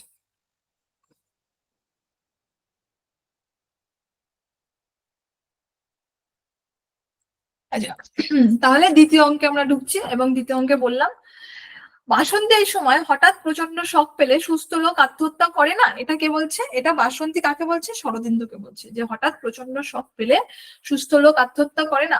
বাসন্তী কণাকে যেভাবে দেখতে মানে দেখাতে চেয়েছে যে কণা, নিখিল বা সীতানাথ কাউকেই সত্যি সত্যি ভালোবাসেনি, ঠিক আছে, খুব ইম্পর্টেন্ট। কণা, নিখিল বা সীতানাথ কাউকেই কিন্তু সত্যি সত্যি ভালোবাসেনি। সে কেবল তার দারিদ্র থেকে মুক্তি পাবার ইচ্ছে আর নিশ্চিন্ত আশ্রয়ের সন্ধান চেয়েছে। কেন? ছোটবেলা থেকে সে কিছু পায়নি, না তার নিজের বাড়ি ছিল, কারণ ভাড়া বাড়িতে থাকতো, না নিজের একটা চিরুনি ছিল, কিচ্ছু না, নাথিং, ঠিক আছে। এমনকি আয়না দিয়ে মুখ দেখতে গিয়ে সে আয়নাটা যখন পড়ে গেছিল তখনও তার জন্য সে রীতিমতো মার খেয়েছে বাড়িতে। তো সেই যে প্রচন্ড দারিদ্রতা, সেখান থেকে বেরিয়ে আসার, ওভারকাম করার একটা ইচ্ছা, দেখবা যার কাছে যেটা থাকে না সেটা নিয়ে তার মানে ধরো সাপোজ আমার কাছে একটা কিছু নেই, তো সেটা নিয়ে আমার প্রচন্ড একটা হয় না অ্যাট্রাকশন, যে এটা নেই, এটা থাকলে বোধহয় এই হতো, এই হতো, সেই হতো, কিন্তু সেটা যখন থাকবে সেটা নিয়ে আর কোনো ইনফ্যাসিয়েশন কিন্তু থাকে না। তো এইটা ছিল হচ্ছে কণার, ছিল মানে তোমার সীতানাথের কণা আর কি, বাসন্তীর গল্প অনুযায়ী। এইটা গেল তোমার মানে দ্বিতীয় অঙ্ক শেষ, মানে মানে দ্বিতীয় অঙ্ক আর কি শুরু হচ্ছে। দ্বিতীয় অঙ্কের শুরুর মধ্যে কিন্তু শরদিন্দুর কল্পিত কাহিনী এবার আমি শুরু করব। আমি এই প্রসঙ্গে বলে রাখি যে তোমার হলো বাসন্তের যে কল্পিত কাহিনী সেটা কিন্তু শুরু হচ্ছে প্রথম অঙ্কে, আর শরদিন্দুর যে কল্পিত কাহিনী সেটা কিন্তু শুরু হচ্ছে দ্বিতীয় অঙ্কে। এটা কিন্তু ভুলিয়ে ফেলো না, মনে রেখো, ঠিক আছে। তো এবার দ্বিতীয় অঙ্কেতে মানে দ্বিতীয় অঙ্ক কিছুক্ষণ আগে শুরু হলো, এবার শরদিন্দুর কল্পিত কাহিনী নিয়ে কয়েকটা কথা বলবো। বিজয় যতদিন কণাদের বাড়িতে আসেনি, বিজয় টোটাল 2 দিন কণাদের বাড়িতে আসেনি, ঠিক আছে। এখানে একটা জায়গায় আছে যে সীতানাথ বিজয়কে বলছে কতদিন আসিসনি বলতো, শরদিন্দুর কাহিনীতে, কিন্তু মনে রাখো, ভুলিয়ে ফেলো না, কিন্তু স্টোরি দুটো কিন্তু সম্পূর্ণ আলাদা, চরিত্র এক হলো। তো তারপরে বিজয় বলছে মাত্র 2 দিন তো আসেনি, ঠিক আছে। আচ্ছা, কণার কথা অনুযায়ী সীতানাথ পরশু স্কুল থেকে একটা বই এনে পড়বার পর থেকে ছটফট করছে। সীতানাথ ভোর রাতে রান্নাঘরে গিয়ে বইটি পুড়িয়ে ফেলেছে এবং কণা সেটা দেখেছে। তাহলে সীতানাথ ভোর রাতে যে বইটা ওই স্কুল থেকে এনেছিল, বললাম কিন্তু প্রথমেই এই সীতানাথ কিন্তু একটা স্কুলের প্রধান শিক্ষক। এই জায়গায় কণা কিন্তু সেই সীতানাথের স্ত্রী, এই জায়গায় বিজয় হচ্ছে সেই সীতানাথের বন্ধু, এই জায়গায় আরো একটা চরিত্র পাই, সেটা হচ্ছে বিধু শেখর বাবু, তিনি এই সীতানাথের শিক্ষক এবং সীতানাথ যে স্কুলে চাকরি, সরি বিধু ভূষণ, সরি সীতানাথ যে স্কুলে চাকরি করে সেই স্কুলের সেক্রেটারি বিধু ভূষণ। কিন্তু ওই শেখর দিয়ে একবার প্রশ্ন এসেছিল বলে মাথায় শেখরটা হয়ে গেছে, এটা কিন্তু বিধু ভূষণ। আচ্ছা, হ্যাঁ কি যেন বলছিলাম বলতে বলতে, হ্যাঁ, তো ভোর রাতে গিয়ে বইটা পুড়িয়ে ফেলেছিল এবং বিজয় কণাদের বাড়ি এসে দাবা খেলছিল। তাহলে বিজয় কণাদের বাড়ি এসে দাবা খেলছিল। যদি প্রশ্ন আসে দাবাটা কে খেলছিল, বাসুদেব, নিখিল না বিজয়, মনে রেখো কিন্তু এক একজনের আলাদা আলাদা ক্যারেক্টারিস্টিক্স অনুযায়ী কিন্তু আমাদের মনে রাখতে হবে। সীতানাথ ঘুমের মধ্যে মাঝে মাঝে কথা বলে, সীতানাথ ঘুমের মধ্যে মাঝে মাঝে কথা বলে। সীতানাথ তাদের স্কুলের একটি ছেলেকে এক্সপেল করেছে, কারণ ক্লাসে লুকিয়ে লুকিয়ে একটা জঘন্য বই পড়ছিল। বিধুভূষণ বাবুর বয়স 60-এর উপরে, কলেজে সীতানাথ তার কাছে পড়তো, এখন তিনি সীতানাথের স্কুলের সেক্রেটারি। তাহলে আমি বলছি প্রথমে দেখেছি শরদিন্দুর বয়স 35-এর কাছাকাছি, সীতানাথের বয়সের উল্লেখ নেই সেভাবে, কিন্তু ওটাও 35-এর কাছাকাছি হবে। বিধুভূষণ বাবুর বয়স কিন্তু 60-এর উপরে, পরিষ্কার ভাবে বইতে উল্লেখ আছে 60-এর উপরে, গুলিয়ে ফেলো না যেন। সীতানাথ ছিলেন স্কুলের হেডমাস্টার, ঠিক আছে। বিজয়ের পুরো নাম কি? বিজয় সেনগুপ্ত, সীতানাথের স্কুল বেলার বন্ধু, ঠিক আছে। যে ছেলেটিকে তাড়িয়েছিল, মানে সীতানাথ তাড়িয়ে দিয়েছিল একটা ছেলেকে, সে হচ্ছে অশোক সান্যাল, তার টাইটেল অশোক সান্যাল, ফার্স্ট হয় ক্লাসে। তাহলে বিজয়ের টাইটেল সেনগুপ্ত, অশোকের টাইটেল সান্যাল, এইগুলো পুরো নামগুলো কিন্তু আমাদের মনে রাখতে হবে। এর মানে সীতানাথ বলছে প্রথম অপরাধ যদি খুন হয় তবে ফাঁসি যেতে হয় অনেক সময়। একটা প্রসঙ্গে উঠেছে যে প্রথম অপরাধ একটু ক্ষমা করে দাও, তখন সীতানাথ বলছে তার উত্তরে প্রথম অপরাধ যদি খুন হয় তবে ফাঁসি যেতে হয় অনেক সময়। সীতানাথ আবার বলছে যে একটা বই নয়, জগতের জঘন্যতম বই, বিষাক্ত বই, যে বইটা তোমার অশোক বা সান্যাল পড়ছিল, ঠিক আছে। কিন্তু বিদেশি বইটাতে মানে বিধুভূষণ এই প্রসঙ্গে বলছে যে বিদেশে অনেকে এই বইটাকে সাহিত্য বলে মেনেছে। অশোকের বয়স কত? 14-15 বছর বয়স হবে। যদি অশোককে মানে সীতানাথ বলছে যদি অশোককে ক্ষমা করা হয় তবে সীতানাথ তার স্কুল থেকে রিজাইন দিয়ে দেবে। সীতানাথ বিধুভূষণ বাবুকে বলছে যে আমি মন্মথ বাবুকে বলতে পারি বইটা কিনে আপনার বাড়িতে দিয়ে আসতে, ঠিক আছে। তো বিধুভূষণ বাবু বলছে দরকার নেই, আমার ওটা পড়েছি বা আমি দেখেছি, ঠিক আছে। এই বিধুবাবুর একটা নাতনি আছে, তার নাম গৌরী, খুব ইম্পর্টেন্ট। সীতানাথের আবার এই গৌরী আবার সীতানাথের অন্ধভক্ত ছিল। অশোক যে বইটা পড়ছিল সেটা হচ্ছে ললিতা। কোন ললিতা? না, নবকৌভের ললিতা। বিজয় সীতানাথকে পড়তে দিয়েছিল যে বইটা, সেটা হচ্ছে পেঙ্গুইনের বার করা লেডি চ্যাটার্লিস লাভার। প্রশ্নগুলো কিন্তু আলাদা আলাদা, প্রসঙ্গগুলো কিন্তু আলাদা আলাদা। তাহলে অশোক যে বইটা পড়ছিল সেটা হচ্ছে ললিতা, কাল ললিতা, নবকৌভের ললিতা। কিন্তু বিজয় সীতানাথকে একটা বই পড়তে দিয়েছিল, সেই বইটা কি? পেঙ্গুইনের বার করা একটা বই, পেঙ্গুইন পাবলিকেশন, সেটা হচ্ছে লেডি চ্যাটার্লিস লাভার, ঠিক আছে। লরেন্সের মূল বই এটা। ললিতা একটা 12 বছরের মেয়ের গল্প কাহিনী, এবং বিকৃতিটাকে অস্বীকার করলেই কি তার অস্তিত্ব চলে যাবে? এটা কে বলছে? বিজয়। প্রশ্নটা এসেছিল 2019-এ। 5 মিনিট বড়জোর 10 মিনিট, ঠিক আছে, বস চলে যাস না। এটা সীতানাথ বিজয়কে বলছে যে 5 মিনিট বড়জোর 10 মিনিট বস, কিন্তু চলে যাস না। সীতানাথ হাতের কাছে একটা কাগজ কলম থাকলে মাঝে মাঝে সে হিজিবিজি হিজিবিজি লেখে। এটা কে বলছে? এটা বিজয় বলছে। কাকে বল, sorry sorry sorry sorry sorry sorry sorry এটা হচ্ছে তোমার, হ্যাঁ, বিজয় বলছে। এটা বিজয় বলছে। কাকে বলছে? এটা তোমার ওই কণাকে বলছে। এবং সেই হিজিবিজির মধ্যে কি লিখতো? চম্বলগড় আর পার্বতী, এই দুটো শব্দ লিখতো। এবার আমাদের চলে আসছে আরো একটা প্রসঙ্গ, যে চম্বলগড় কি এবং পার্বতী কি। চম্বলগড় শহর নয়, মধ্য ভারতের একটা জঙ্গল ছিল, ছোট্ট একটা বসতি ছিল সেখানে। সেখানে কত ঘর বসতি ছিল? খুব ইম্পর্টেন্ট, 20-25 ঘর বসতি ছিল। তিতাস একটি নদীর নামে কিন্তু এরকম কয়েকটা বসতির উল্লেখ আছে। তোমার হচ্ছে বলো না, নবান্ন উপন্যাসে বসতির উল্লেখ আছে 30-35 ঘর বসতি ছিল একদম শেষে, যেখানে ওদের বাড়ি ছিল, ঠিক আছে। ওই বসতি কোথায় কত ঘর ছিল সেটা কিন্তু একটু মনে রেখো প্রত্যেকটা মানে সিলেবাসের জায়গায়। একটা নালার মতো নদীর ধারে ফরেস্টের ডাক বাংলো ছিল, ঠিক আছে। এই ডাক বাংলোতে সীতানাথরা ঘুরতে গেছিল, এবং বিয়ের 3 বছর পর কনারা সেখানে বেড়াতে যায়। তাহলে বিয়ের কত বছর পর কনারা সেখানে বেড়াতে যায়? টোটাল 3 বছর পর। সীতানাথের বন্ধু তপন বাবু ফরেস্ট অফিসার, এবং তিনি চম্বলগড়ে বেড়াবার ব্যবস্থা করে দেন। তাহলে তপন বাবু কার বন্ধু ছিল? তপন বাবু সীতানাথের বন্ধু ছিল। কোন গল্পে সীতানাথের বন্ধু ছিল? শরদিন্দুর গল্পে সীতানাথের বন্ধু ছিল, এবং সে ছিলেন ফরেস্ট অফিসার। কোথাকার ফরেস্ট অফিসার? চম্বলগড়ের ফরেস্ট অফিসার। এবং তপন বাবুর সাথে সীতানাথের কিন্তু টোটাল সম্পর্ক ছিল অনেক দিনের, কিন্তু প্রায় 10 বছর হয়ে গেল সীতানাথ সেখান থেকে ঘুরে এসছে, এবং সেই 10 বছর আর তপন বাবুর সাথে কোনো সম্পর্ক রাখেনি। সেখানে সীতানাথদের টোটাল 2 মাস থাকার কথা ছিল, কিন্তু 2 মাস তারা থাকেনি, 1.5 মাস ছিল। তাহলে প্রশ্ন আসতে পারে ক মাস থাকার কথা ছিল? তখন বলতে হবে 2 মাস থাকার কথা ছিল। প্রশ্ন আসতে পারে তারা সেখানে কত মাস ছিল বা কত দিন ছিল? তখন কিন্তু আমাদের ওই দিন হিসাবে আসতে পারে 45 দিন প্রায়, ঠিক আছে।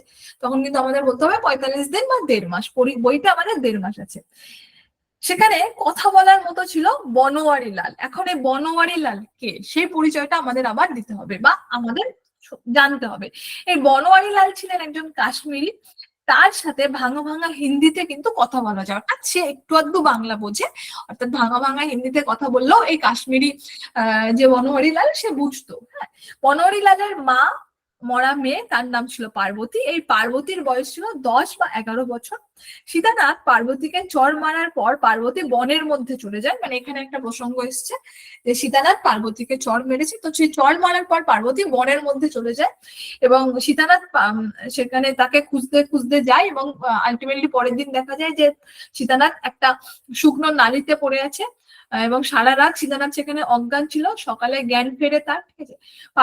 পার্বতীকে পাওয়া গেছিল পরের দিন দুপুরবেলা, খুব ইম্পর্টেন্ট মনে রেখো। পরদিন সকালবেলা পাওয়া গেছিল সীতানাথকে, এবং পরদিন দুপুরবেলা পাওয়া গেছিল পার্বতীকে। কোথায় পাওয়া গেছিল? না, সেই চম্বলগড়ের একটা ভিতরের বনের একটা ভগ্ন স্তূপে। সীতানাথ পার্বতীকে দেখে আবার, মানে হঠাৎ করে পার্বতী এসে, এবং সীতানাথ যে অজ্ঞান ছিল না, প্রচন্ড জ্বর এসেছিল সীতানাথেরও, এবং সে যখন সেন্স ফেরে এবং পার্বতী আসে, তখন পার্বতীকে দেখে ও আবার অজ্ঞান হয়ে যায়। এবং সীতানাথ আর কণা 10 বছর আগে সেখানে বেড়াতে গিয়েছিল, কোথায়? না, চম্বলগড়ে, এবং তাদের বিয়ে হয়েছে মোট 13 বছর, ঠিক আছে। সীতানাথ অশোককে স্কুল থেকে তাড়িয়ে দিয়েছিল কারণ ললিতার সাথে পার্বতীর কিন্তু মিল ছিল, ঠিক আছে। এই পার্বতীর সাথে সীতানাথের একটা মানে ওর একটা সাইকোলজিক্যাল ডিসঅর্ডার ছিল, বাচ্চা মেয়েদের প্রতি একটা অ্যাট্রাকশন ছিল, ঠিক আছে। তো এরকম মানে ও জানে ওটার একটা রোগ, ঠিক আছে, সেই জন্য ও এই জিনিসটা একদম পছন্দ করতো না। যেমন যে ললিতা, ঠিক আছে, ললিতার বয়স এবং পার্বতীর বয়স একই, সেই জন্য কিন্তু প্রচন্ড রেগে গেছিল এবং ও অশোককে এক্সপেল করে দিয়েছিল, ঠিক আছে। আর মানে নাটকটা বললে তো বুঝতে পারো আমি আর কি ভেঙে বলবো। আচ্ছা, তো সীতানাথ অশোককে স্কুল থেকে তাড়িয়ে দিয়েছিল কারণ ললিতার সাথে পার্বতীর একটা মিল ছিল। ললিতার ইতিহাস ঠিক পার্বতীর মতো নয়, হ্যাঁ, ললিতার ইতিহাস ঠিক পার্বতীর মতো নয়, তবুও কিন্তু একটা মিল আছে। কারণ ললিতাও একটা নাবালিকা মেয়ে এবং অবশ্যই পার্বতীও একটা নাবালিকা মেয়ে। এটা কে বলছে? এটা বিজয় বলছে। গৌরীকে সীতানাথ একটা পুতুল কিনে দিয়েছিল। এই গৌরীর বয়সের আমরা উল্লেখ পাই। এই গৌরীর বয়স কত ছিল না? এই গৌরীর বয়স ছিল টোটাল 8 বছর। হ্যাঁ, আচ্ছা, সীতানাথ 2 ঘন্টা বাইরে ছিল। প্রশ্ন আসতে পারে সীতানাথ যে ওই যে বলেছিল না যে তুই 5 মিনিট বা 10 মিনিট বস, বিজয়কে বলেছিল, তো সেই 5-10 মিনিট বসার নাম করে সীতানাথ টোটাল 2 ঘন্টা কিন্তু বাইরে ছিল, 2 ঘন্টা বাইরে কাটিয়ে এসেছিল, ঠিক আছে। আচ্ছা, সে 8টা 10-এ বাড়ি ফিরেছিল। কাগজে মোড়া একটা জিনিস সীতানাথ আড়াল করতে চেয়েছিল, সেটা ছিল কি? Skipping rope. এই কিছুক্ষণ পরে এই প্রসঙ্গে আরেকটা জিনিস বলবো, স্কিপিং রোপ। হ্যাঁ, এই স্কিপিং রোপটা আমি যদি নাও বা বলি আমাকে একটু কেউ মনে করিও যদি ভুলে যাই। সীতানাথ কণাকে মানে একদম নাটকটা শেষ হয়ে যাওয়ার পরে মনে করাবে একটু প্লিজ। হ্যাঁ, সীতানাথ কণাকে যাদের ফ্ল্যাটে ঘন্টাখানেক গিজিয়ে মানে একটু কথা বলে আসতে বলেছিল, সেটা হচ্ছে চৌধুরীদের ফ্ল্যাটে। তাহলে আমরা এই ফ্ল্যাটের কথা কিন্তু আরো কিছুক্ষণ আগে পাই। অরিজিনাল যে গল্পটা ছিল শরদিন্দু এবং বাসন্তী, সেটা হচ্ছে মণিবাবুদের ফ্ল্যাট। সেটা কিন্তু আমরা শরদিন্দুর গল্পে সীতানাথ এবং কণার জায়গাতে স্টোরিতে এসে পাই চৌধুরীদের ফ্ল্যাট, ঠিক আছে। ফ্ল্যাট দুটো কিন্তু ভুলিও না। তখন কণা বলছে যে খুব পারি, সুরমাদি তো যাই না বলে কত নালিশ করে। অর্থাৎ সুরমাদির গল্পও কিন্তু আমরা পাই এই শরদিন্দুর কল্পিত কাহিনীতে। বিজয় এই সময় বলছে যে ফুল, ইউ আর ফুল। কাকে বলছে? বিজয় সীতানাথকে বলছে।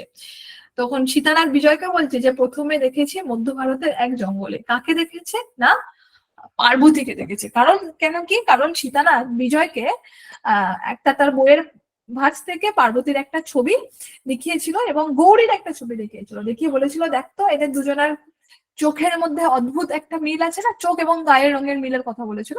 তখন সীতানাথ বলেছিল প্রথম দেখেছি মধ্য ভারতের একটা জঙ্গলে, পার্বতীর কথা বলেছিল। তখন সেই প্রসঙ্গে তার কিছুটা পরে বিজয় বলছে যে ফুল, ইউ আর এ ফুল, ঠিক আছে। সীতানাথ বলছে নিজেকে ছিঁড়ে পালিয়ে আসতে চেয়েছিলাম পার্বতীর কাছ থেকে।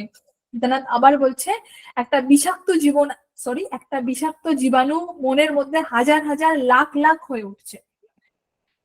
সীতানাথ গৌরীর 8 বছরের জন্মদিনের ছবি দেখিয়েছিল বিজয়কে। পার্বতীর ছবি লুকিয়ে রেখেছিল মোটা একটা বইয়ের মধ্যে, যেটা একটুখানি আগে বললাম।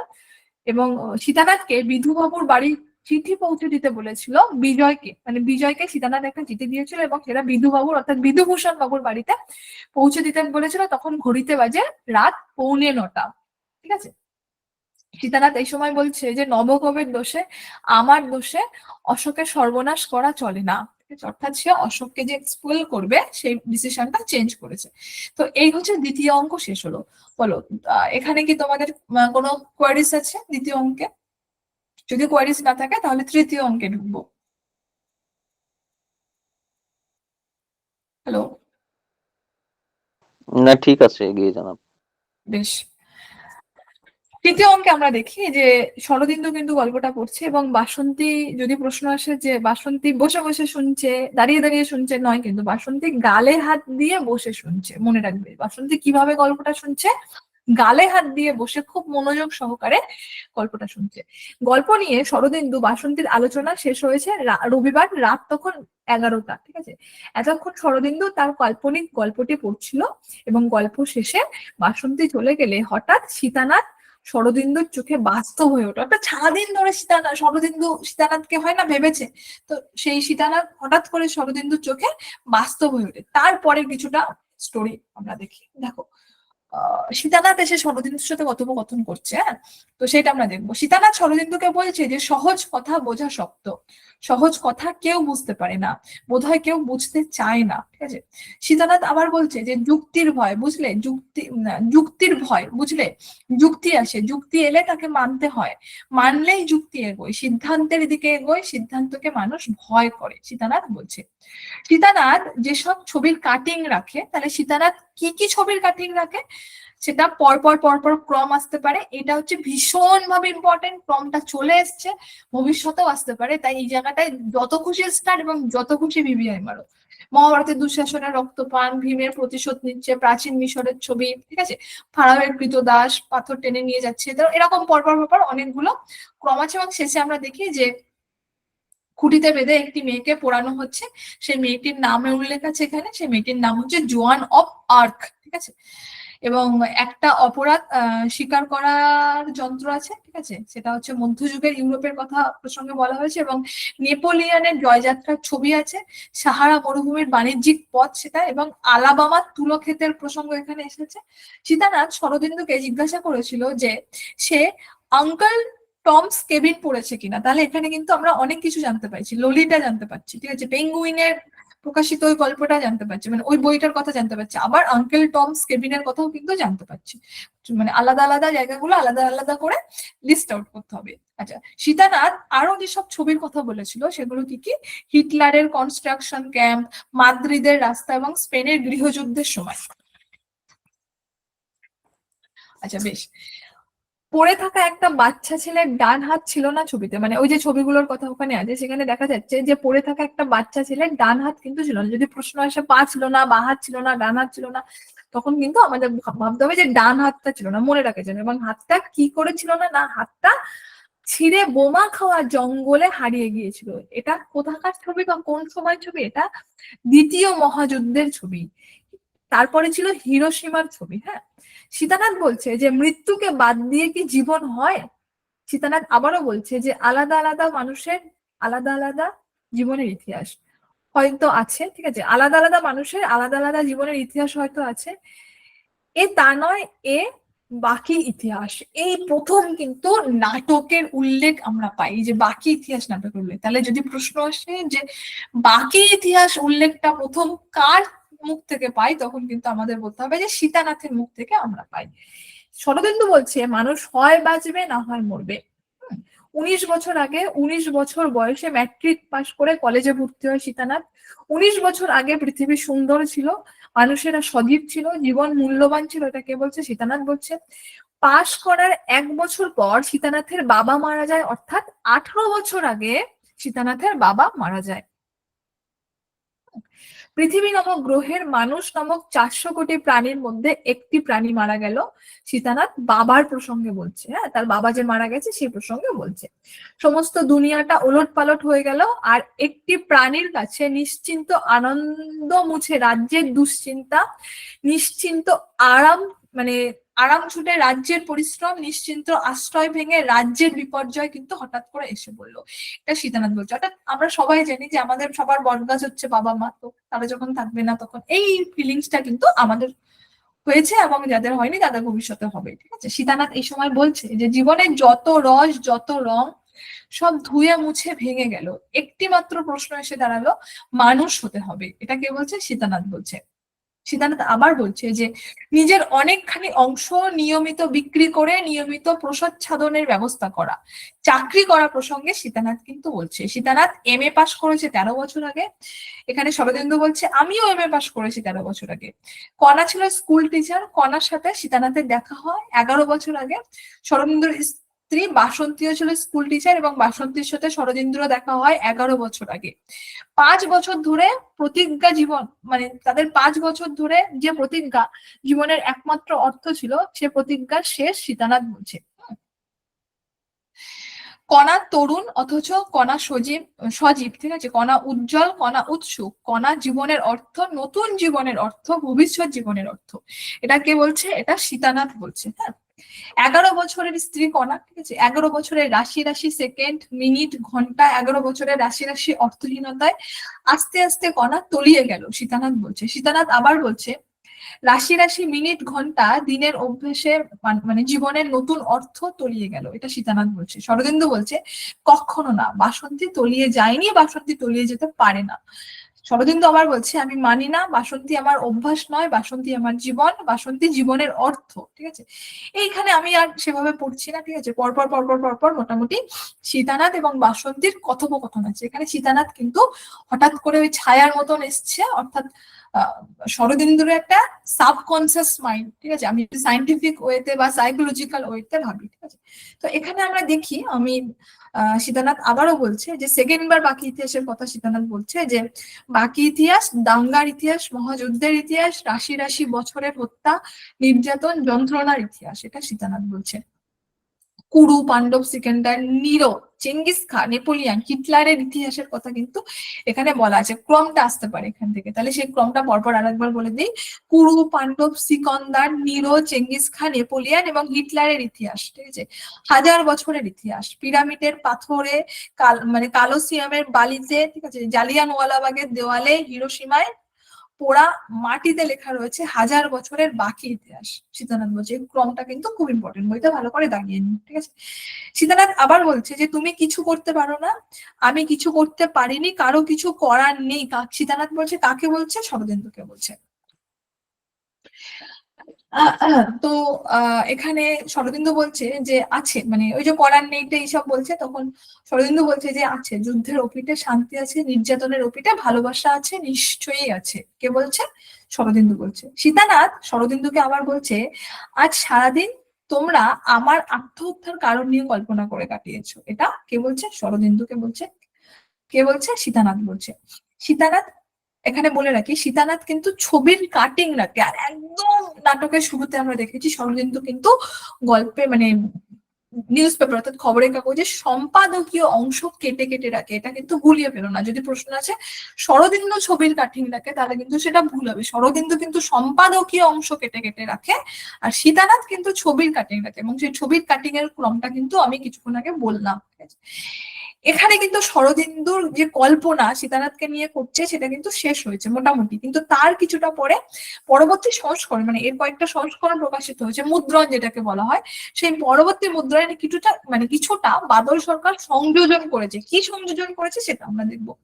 বাসুদেব পরে ফিরে এসে মানে বিয়ে বাড়ি গেছিল সে ভবতোষের মেয়ের বিয়েতে, তো সেই বিয়ে বাড়ি থেকে ফিরে এসে খবর দেয় যে শরদিন্দু অ্যাসিস্ট্যান্ট প্রফেসর হয়ে যাবে, কারণ এই তোমার যে হরিকৃষ্ণ বাবু সে চলে যাচ্ছে।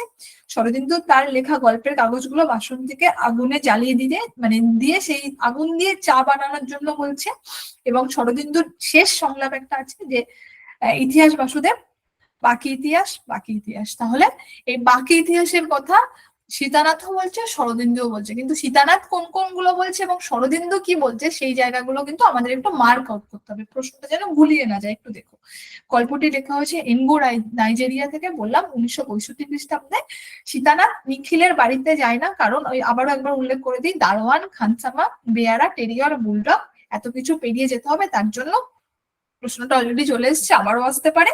নিখিল এই কারণগুলোকে বলেছে একটা ওয়ার্থলেস ছুতো। ঠিক আছে, এই যে কারণগুলো বলেছে, এই জন্য আমি যাই না, সেই কারণটাকে নিখিল আবার বলেছে এটা একটা ওয়ার্থলেস ছুতো।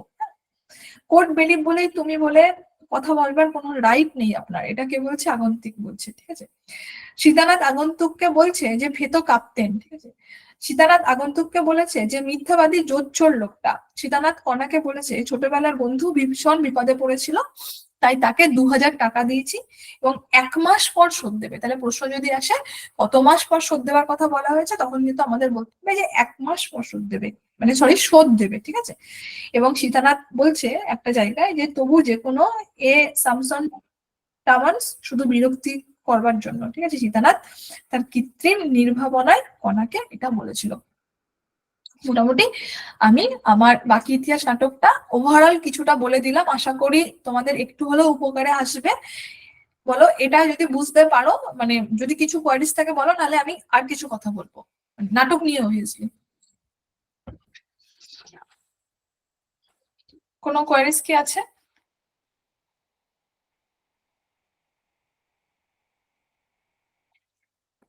হ্যালো, আমি কি অডিয়েবল, মানে আমার কথা কি শোনা যাচ্ছে?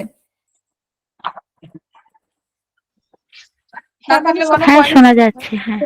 শোনা যাচ্ছে। বেশ, তাহলে আমি আমার যে কথাগুলো বলার ছিল সেটা বলে দিই। দেখো, আমরা তিনটে স্টোরি পাই, অর্থাৎ অরিজিনাল একটা স্টোরি পাই, ঠিক আছে, তারপরে সীতানাথের সরি শরদিন্দুর কল্পিত একটা স্টোরি পাই এবং বাসন্তীর কল্পিত একটা স্টোরি পাই, ঠিক আছে। এই তিনটে স্টোরিতে দেখা যায় যে মানে তোমার অরিজিনাল যে স্টোরিটা একদম শেষে, সেখানে দেখা যায় যে যখন সীতানাথের সঙ্গে তোমার শরদিন্দুর কথোপকথন হচ্ছে, একদম শেষটার কথা বলছি, কিন্তু সেখানে দেখি যে টেবিল ল্যাম্পটা জ্বলছে, সেই টেবিল ল্যাম্পের তারটা নিয়ে শরদিন্দু আত্মহত্যা করবার একটা প্রবণতা করছে, ঠিক আছে।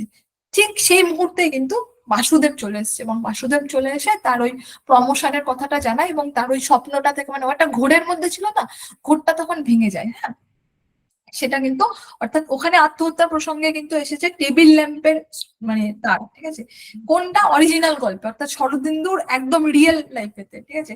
কিন্তু কণার কল্পিত গল্পে সীতানাথ আত্মহত্যা করেছে কি দড়ি দিয়ে, না শনের দড়ি দিয়ে, ঠিক আছে।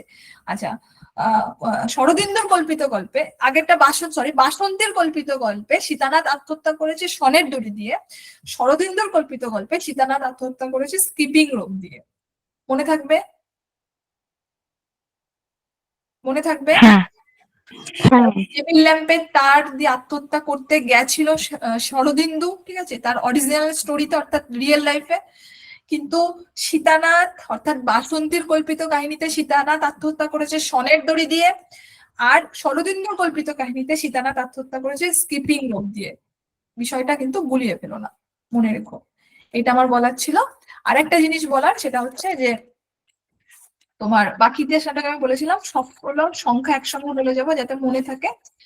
সেটা হচ্ছে যে শরদিন্দুর বয়স বলেছি 35-এর কাছাকাছি, বিধুভূষণের বয়স 60-এর উপরে, অশোকের বয়স 14-15 বছর, গৌরীর বয়স 8, ললিতার বয়স 12 বছর, পার্বতীর বয়স 10-11 বছর, শরদিন্দু এবং বাসন্তীর দাম্পত্য জীবন টোটাল 11 বছর, বাসুদেব এবং তার স্ত্রীর দাম্পত্য জীবন 4 বছর, ঠিক আছে।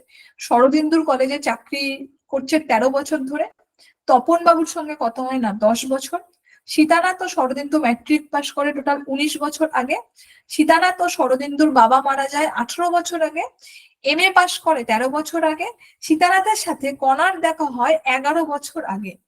তাহলে টোটাল সংখ্যা কিন্তু এর মধ্যে রয়েছে, আর সংখ্যা উল্লেখ নেই, বছর টছর নেই। এই হচ্ছে আমার আজকের ক্লাস। তোমরা একটু বলো যে ক্লাসটা কি খুব বোরিং হলো? না, ভীষণ ভালো লেগেছে। Thank you. আচ্ছা, তাহলে স্যারকে আনি। স্যার, হ্যাঁ ম্যাডাম, ক্লাস হয়ে গেছে? হ্যাঁ জাস্ট শেষ হলো।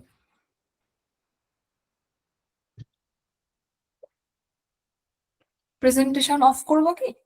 হ্যাঁ, অফ করে দিন তাহলে। দেখো, যেটা হয় মানে আমরা অলরেডি ফার্স্ট পেপারের ব্যাচ শুরু হয়ে গেছে, এডুকেশন শুরু হয়ে গেছে। আমরা একই রকম ভাবে বাংলার একটা পেপার শুরু করতে চাইছি। আজকে তোমাদের ডব্লিউবি সেটের রেজাল্ট দিয়েছে, সবাই মোটামুটি দেখেছো, জানো রেজাল্ট কি হয়েছে না হয়েছে, সবাই অলরেডি প্রায় জেনে গেছো যে কার কি হয়েছে। তো সেখান থেকে আবারও বলছি যে টার্গেট এনটিএ নেট রাখো, নেট টার্গেট রাখো, ডব্লিউবি সেট এমনি হয়ে যাবে। আর যাদের আজ ডব্লিউবি সেট হয়ে গেল তারা কিন্তু মানে এই দুটো মানুষের মধ্যে পার্থক্য বুঝতে পারবে যে 4-5 ঘন্টা আগে যে ছেলে বা মেয়েটা হয়তো ডব্লিউবি সেট পরীক্ষা পাস করেনি, আর 4-5 ঘন্টা পর জানতে পারলো যে পরীক্ষা পাস করে গেছে, এই দুটো লোকের মধ্যে পার্থক্য বুঝতে পারে। তো ডব্লিউবি সেট আমাদের অনেকটা এরকম ক্যাটালিস্টের মতো কাজ করে। টার্গেট রাখো এনটিএ নেট, জিআরএফ টার্গেট রাখো, ডব্লিউবি সেট এমনি হয়ে যাবে। আর যেটা বলার যে আমরা একটা বাংলার একটা ব্যাচ শুরু করতে চাইছি, আমাদের অলরেডি বাংলার আগের একটা ব্যাচ রয়েছে। আর এই বাংলার ক্ষেত্রে মোটামুটি আমাদের 1 বছর মানে সাবজেক্ট পেপারের ক্ষেত্রে 1 বছরের কোর্স থাকে। তো আমি কি বলবো এই নিয়ে কিছু, মানে এটাকে বলবো কি, যদি তোমরা পারমিশন দাও তাহলে বলবো, না হলে আমরা এই পর্যন্ত রাখবো আর কি। হ্যাঁ স্যার বলুন। আমি শেয়ার করি, একটা মিনিট দাঁড়াও। আশা করি স্ক্রিনটা দেখা যাচ্ছে।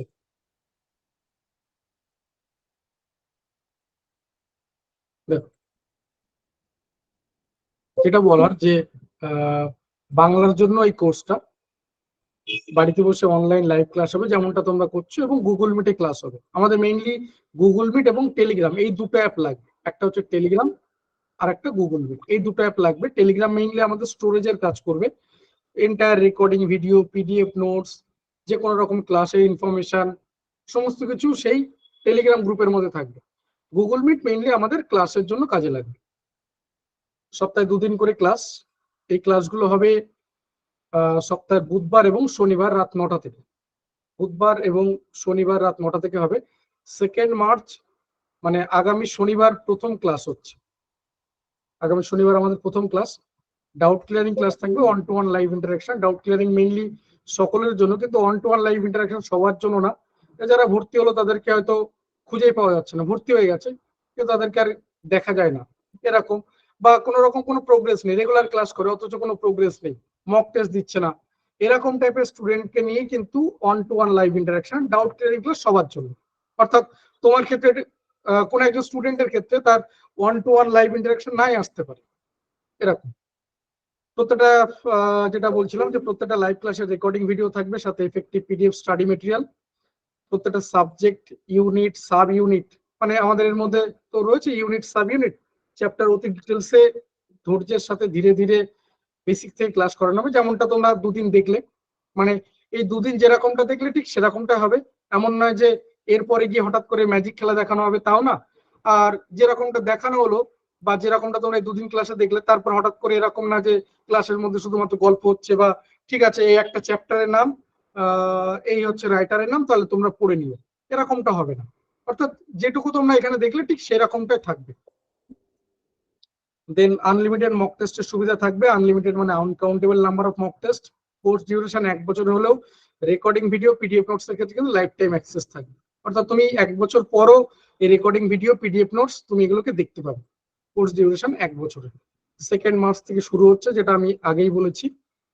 আর এটাই তোমার পেমেন্টের number, WhatsApp number, calling number. এই নাম্বারে সবকিছু, মানে যারা আগামী দিনে ভর্তি হয়ে ক্লাস করবে তাদের সাথে সমস্ত রকম কমিউনিকেশন এই নাম্বারের থ্রুতেই হবে, সমস্ত কিছু।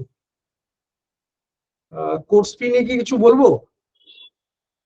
যদি তোমরা পারমিশন দাও তাহলে কোর্স ফি নিয়েও বলি, মানে কোর্স ফি কেমন। স্যার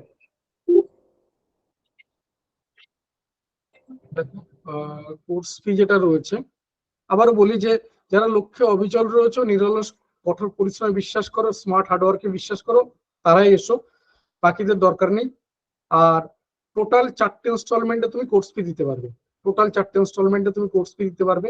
কোর্স ফি যদি মনে হয় তোমার খুব বেশি হচ্ছে বা এটা জাস্টিফাইড নয়, তাহলে তুমি আসবে না। আমি সবসময় বলি তুমি আসবে না। যদি মনে হচ্ছে না জাস্টিফাইড, এটা ঠিকই আছে, বেয়ার করা যায়, বা আমরা যে ভ্যালু পাচ্ছি সেই ভ্যালুটার জন্য এই প্রাইসটা যথেষ্ট, তাহলে তুমি এসো। এটা রয়েছে কোর্স ফি টোটাল 5,499 টাকা 1 বছরের জন্য। এটা তুমি 4টে ইনস্টলমেন্টে দিতে পারবে। আজ রাতের মধ্যে 500 টাকা দিতে হবে। সেকেন্ড ইনস্টলমেন্ট রয়েছে 2000 টাকা, থার্ড ইনস্টলমেন্ট 1500 টাকা, চতুর্থ ইনস্টলমেন্ট 1500 বা 1499। এই রয়েছে আমাদের টোটাল 1 বছরের কোর্স, এবং আমি যা যা বললাম এখানে সবই সেগুলোই লেখা রয়েছে। এটাই হচ্ছে আমাদের সেই পেমেন্টের নাম্বার। এই নাম্বারে Google pay, phone pay, Amazon pay, Paytm সবকিছু অ্যাভেলেবেল। এই নাম্বারে পেমেন্ট করে আমাকে এই নাম্বারে স্ক্রিনশট পাঠিয়ে দেবো, বা এখানেও নাম্বারটা দেওয়া আছে। আর যদি কিছু জানার থাকে বলতে পারো, আদারওয়াইজ আমরা তাহলে এই পর্যন্ত রাখবো, এই আর কি। মোটামুটি আমার বলা বক্তব্য সব শেষ। যদি আর কোনো কোশ্চেন থাকে তাও বলতে পারো, যে কারো কোনো কিছু বলার রয়েছে, কিছু জানার রয়েছে এক্সট্রা এর বাইরে কিছু, সেটাও বলতে পারো। স্যার তাহলে আগে ওই যে আগের যে পেমেন্টটা 1799, ওটা কি ফার্স্ট পেপারের জন্য? ওটা অনলি ফর ফার্স্ট পেপার। ওটা আর এখন 1799ও নেই, ওটা এখন 2099 হয়ে গেছে। ওটা শুধুমাত্র ফার্স্ট পেপারের জন্য ছিল, এটা হ্যাঁ স্যার, শুধুমাত্র যেদিন ওই দিনই রাত্রেবেলা যারা শুধু 12টার মধ্যে পেমেন্ট করেছিল তাদের জন্যই শুধু এই অফারটা ছিল যে। হ্যাঁ, এখানে তাই। আজকে রাত্রে পার হয়ে গেলে এটাই হয়ে যাবে 5,999। এটাই হয়ে যাবে 5,999 আজকে রাত পার হয়ে গেলে, এই আর কি। যেটা আগের দিনও ছিল ওখানে দেখেছিলে, মানে এগুলোকে আলাদা করে বলার কোনো কিছু নেই, যারা করবে তারা আসবে, আদারওয়াইজ যার দরকার নিয়ে আসবে না। যদি কারো কোনো কিছু বলার থাকে বা কোনো কোশ্চেন থাকে তাহলে বলতে পারো,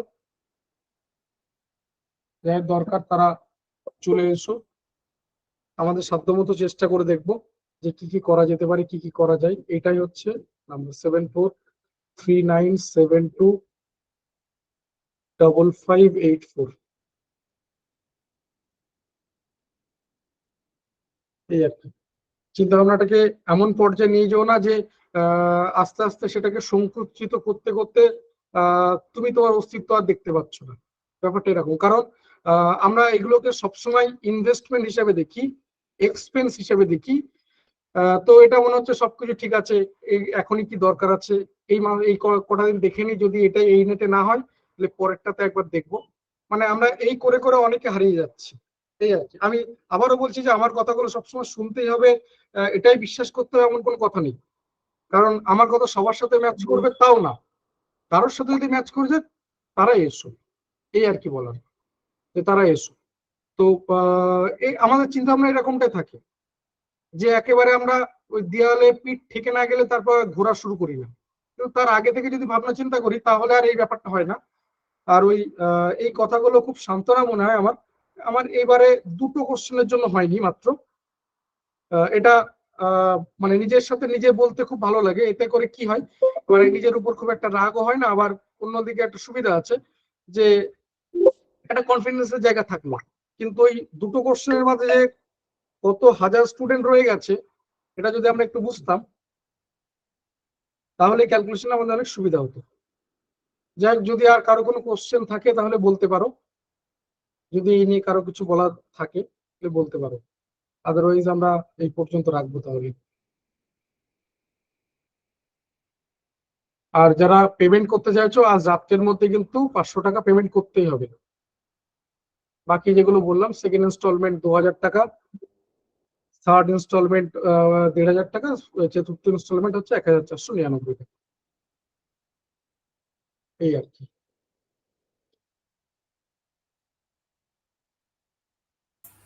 আর এখানে আমি যে যে কমিটমেন্ট গুলো করেছি সেগুলোই হবে, যা যা করিনি তা হবে না।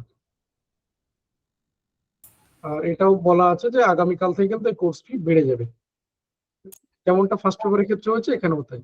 স্যার একটা মেসেজ এসেছে, দেখে নিন একটু, কোয়ারিজ আছে। বছরের কোর্স কিন্তু ডিসেম্বর নেটের জন্য তো সিলেবাস চেঞ্জ হবে, এই ব্যাপারটা কিছু বলুন। আবারও বলছি, দেখো যে আমারও তাই মনে হয় ডিসেম্বরের ক্ষেত্রে, মানে জুনেরটা পুরনো সিলেবাস হচ্ছে, ডিসেম্বরটা হতে পারে। কিন্তু যেটা রিসেন্ট একটা দেখেছিলাম যেটাতে, সেখানে দেখা যাচ্ছে যে ডিসেম্বরেও মানে তোমার সিলেবাস পাল্টাচ্ছে না, মানে ডিসেম্বরেও পুরনো সিলেবাস পরীক্ষা হচ্ছে। তারপরেও বলছি আমি শিওর না, অন রেকর্ড আমি বলছি, তারপরেও বলছি আমি শিওর না। কারণ যখন আমাদের এনটিএনএটের তো ফার্স্ট পেপারে দুটো ব্যাচ রয়েছে, দুটো ব্যাচের ক্ষেত্রে একদম প্রথম ব্যাচে যখন বলেছিলাম যে জুনের ক্ষেত্রে নেটের সিলেবাসের কোনো পাল্টাচ্ছে না, এখানেও এখনো পর্যন্ত তাই রয়েছে। মানে এটা আমি দেখেছি যে আমি খুব একটা এরকম বলি না যে যাই হোক করে একটা গায়ের জোরে কিছু বলে দিলাম, সেগুলো হয় না। মানে এটা শুধুমাত্র এনটিএনএটের জন্য না, আদার্স যে কোনো এক্সামের ক্ষেত্রে, মানে যারা ধরো ফেসবুক গ্রুপে রয়েছে, এখানে যদি কেউ থেকে থাকো দেখবে ওখানে বিভিন্ন রকমের, মানে সেটা পুলিশের এক্সাম হতে পারে, সেটা স্টাফ সিলেকশন কমিশনের কোনো এক্সাম হতে পারে, সেখানে আমি আগে থেকে বলি, মানে আমার কাছে যেটা খবর আসে যেরকম কিছু, তো সেই জায়গা থেকেও বলছি যে ডিসেম্বর সম্ভবত পুরনো সিলেবাসে পরীক্ষা হচ্ছে। তারপরেও বলছি আমি শিওর না, তবে যতদূর যা আছে ডিসেম্বর কিন্তু পুরনো সিলেবাসে পরীক্ষা হচ্ছে, অর্থাৎ 2024 পুরনো সিলেবাসে পরীক্ষা হচ্ছে, মানে সেটা জুন বলো ডিসেম্বর বলো।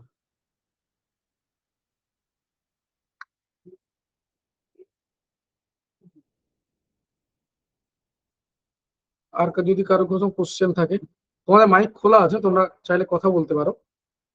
আদারওয়াইজ আমরা এই পর্যন্ত রাখবো, প্রায় 10টা বেজে গেছে, তো আমরা এই পর্যন্ত রাখবো তাহলে। ঠিক আছে, থ্যাংক ইউ সবাইকে।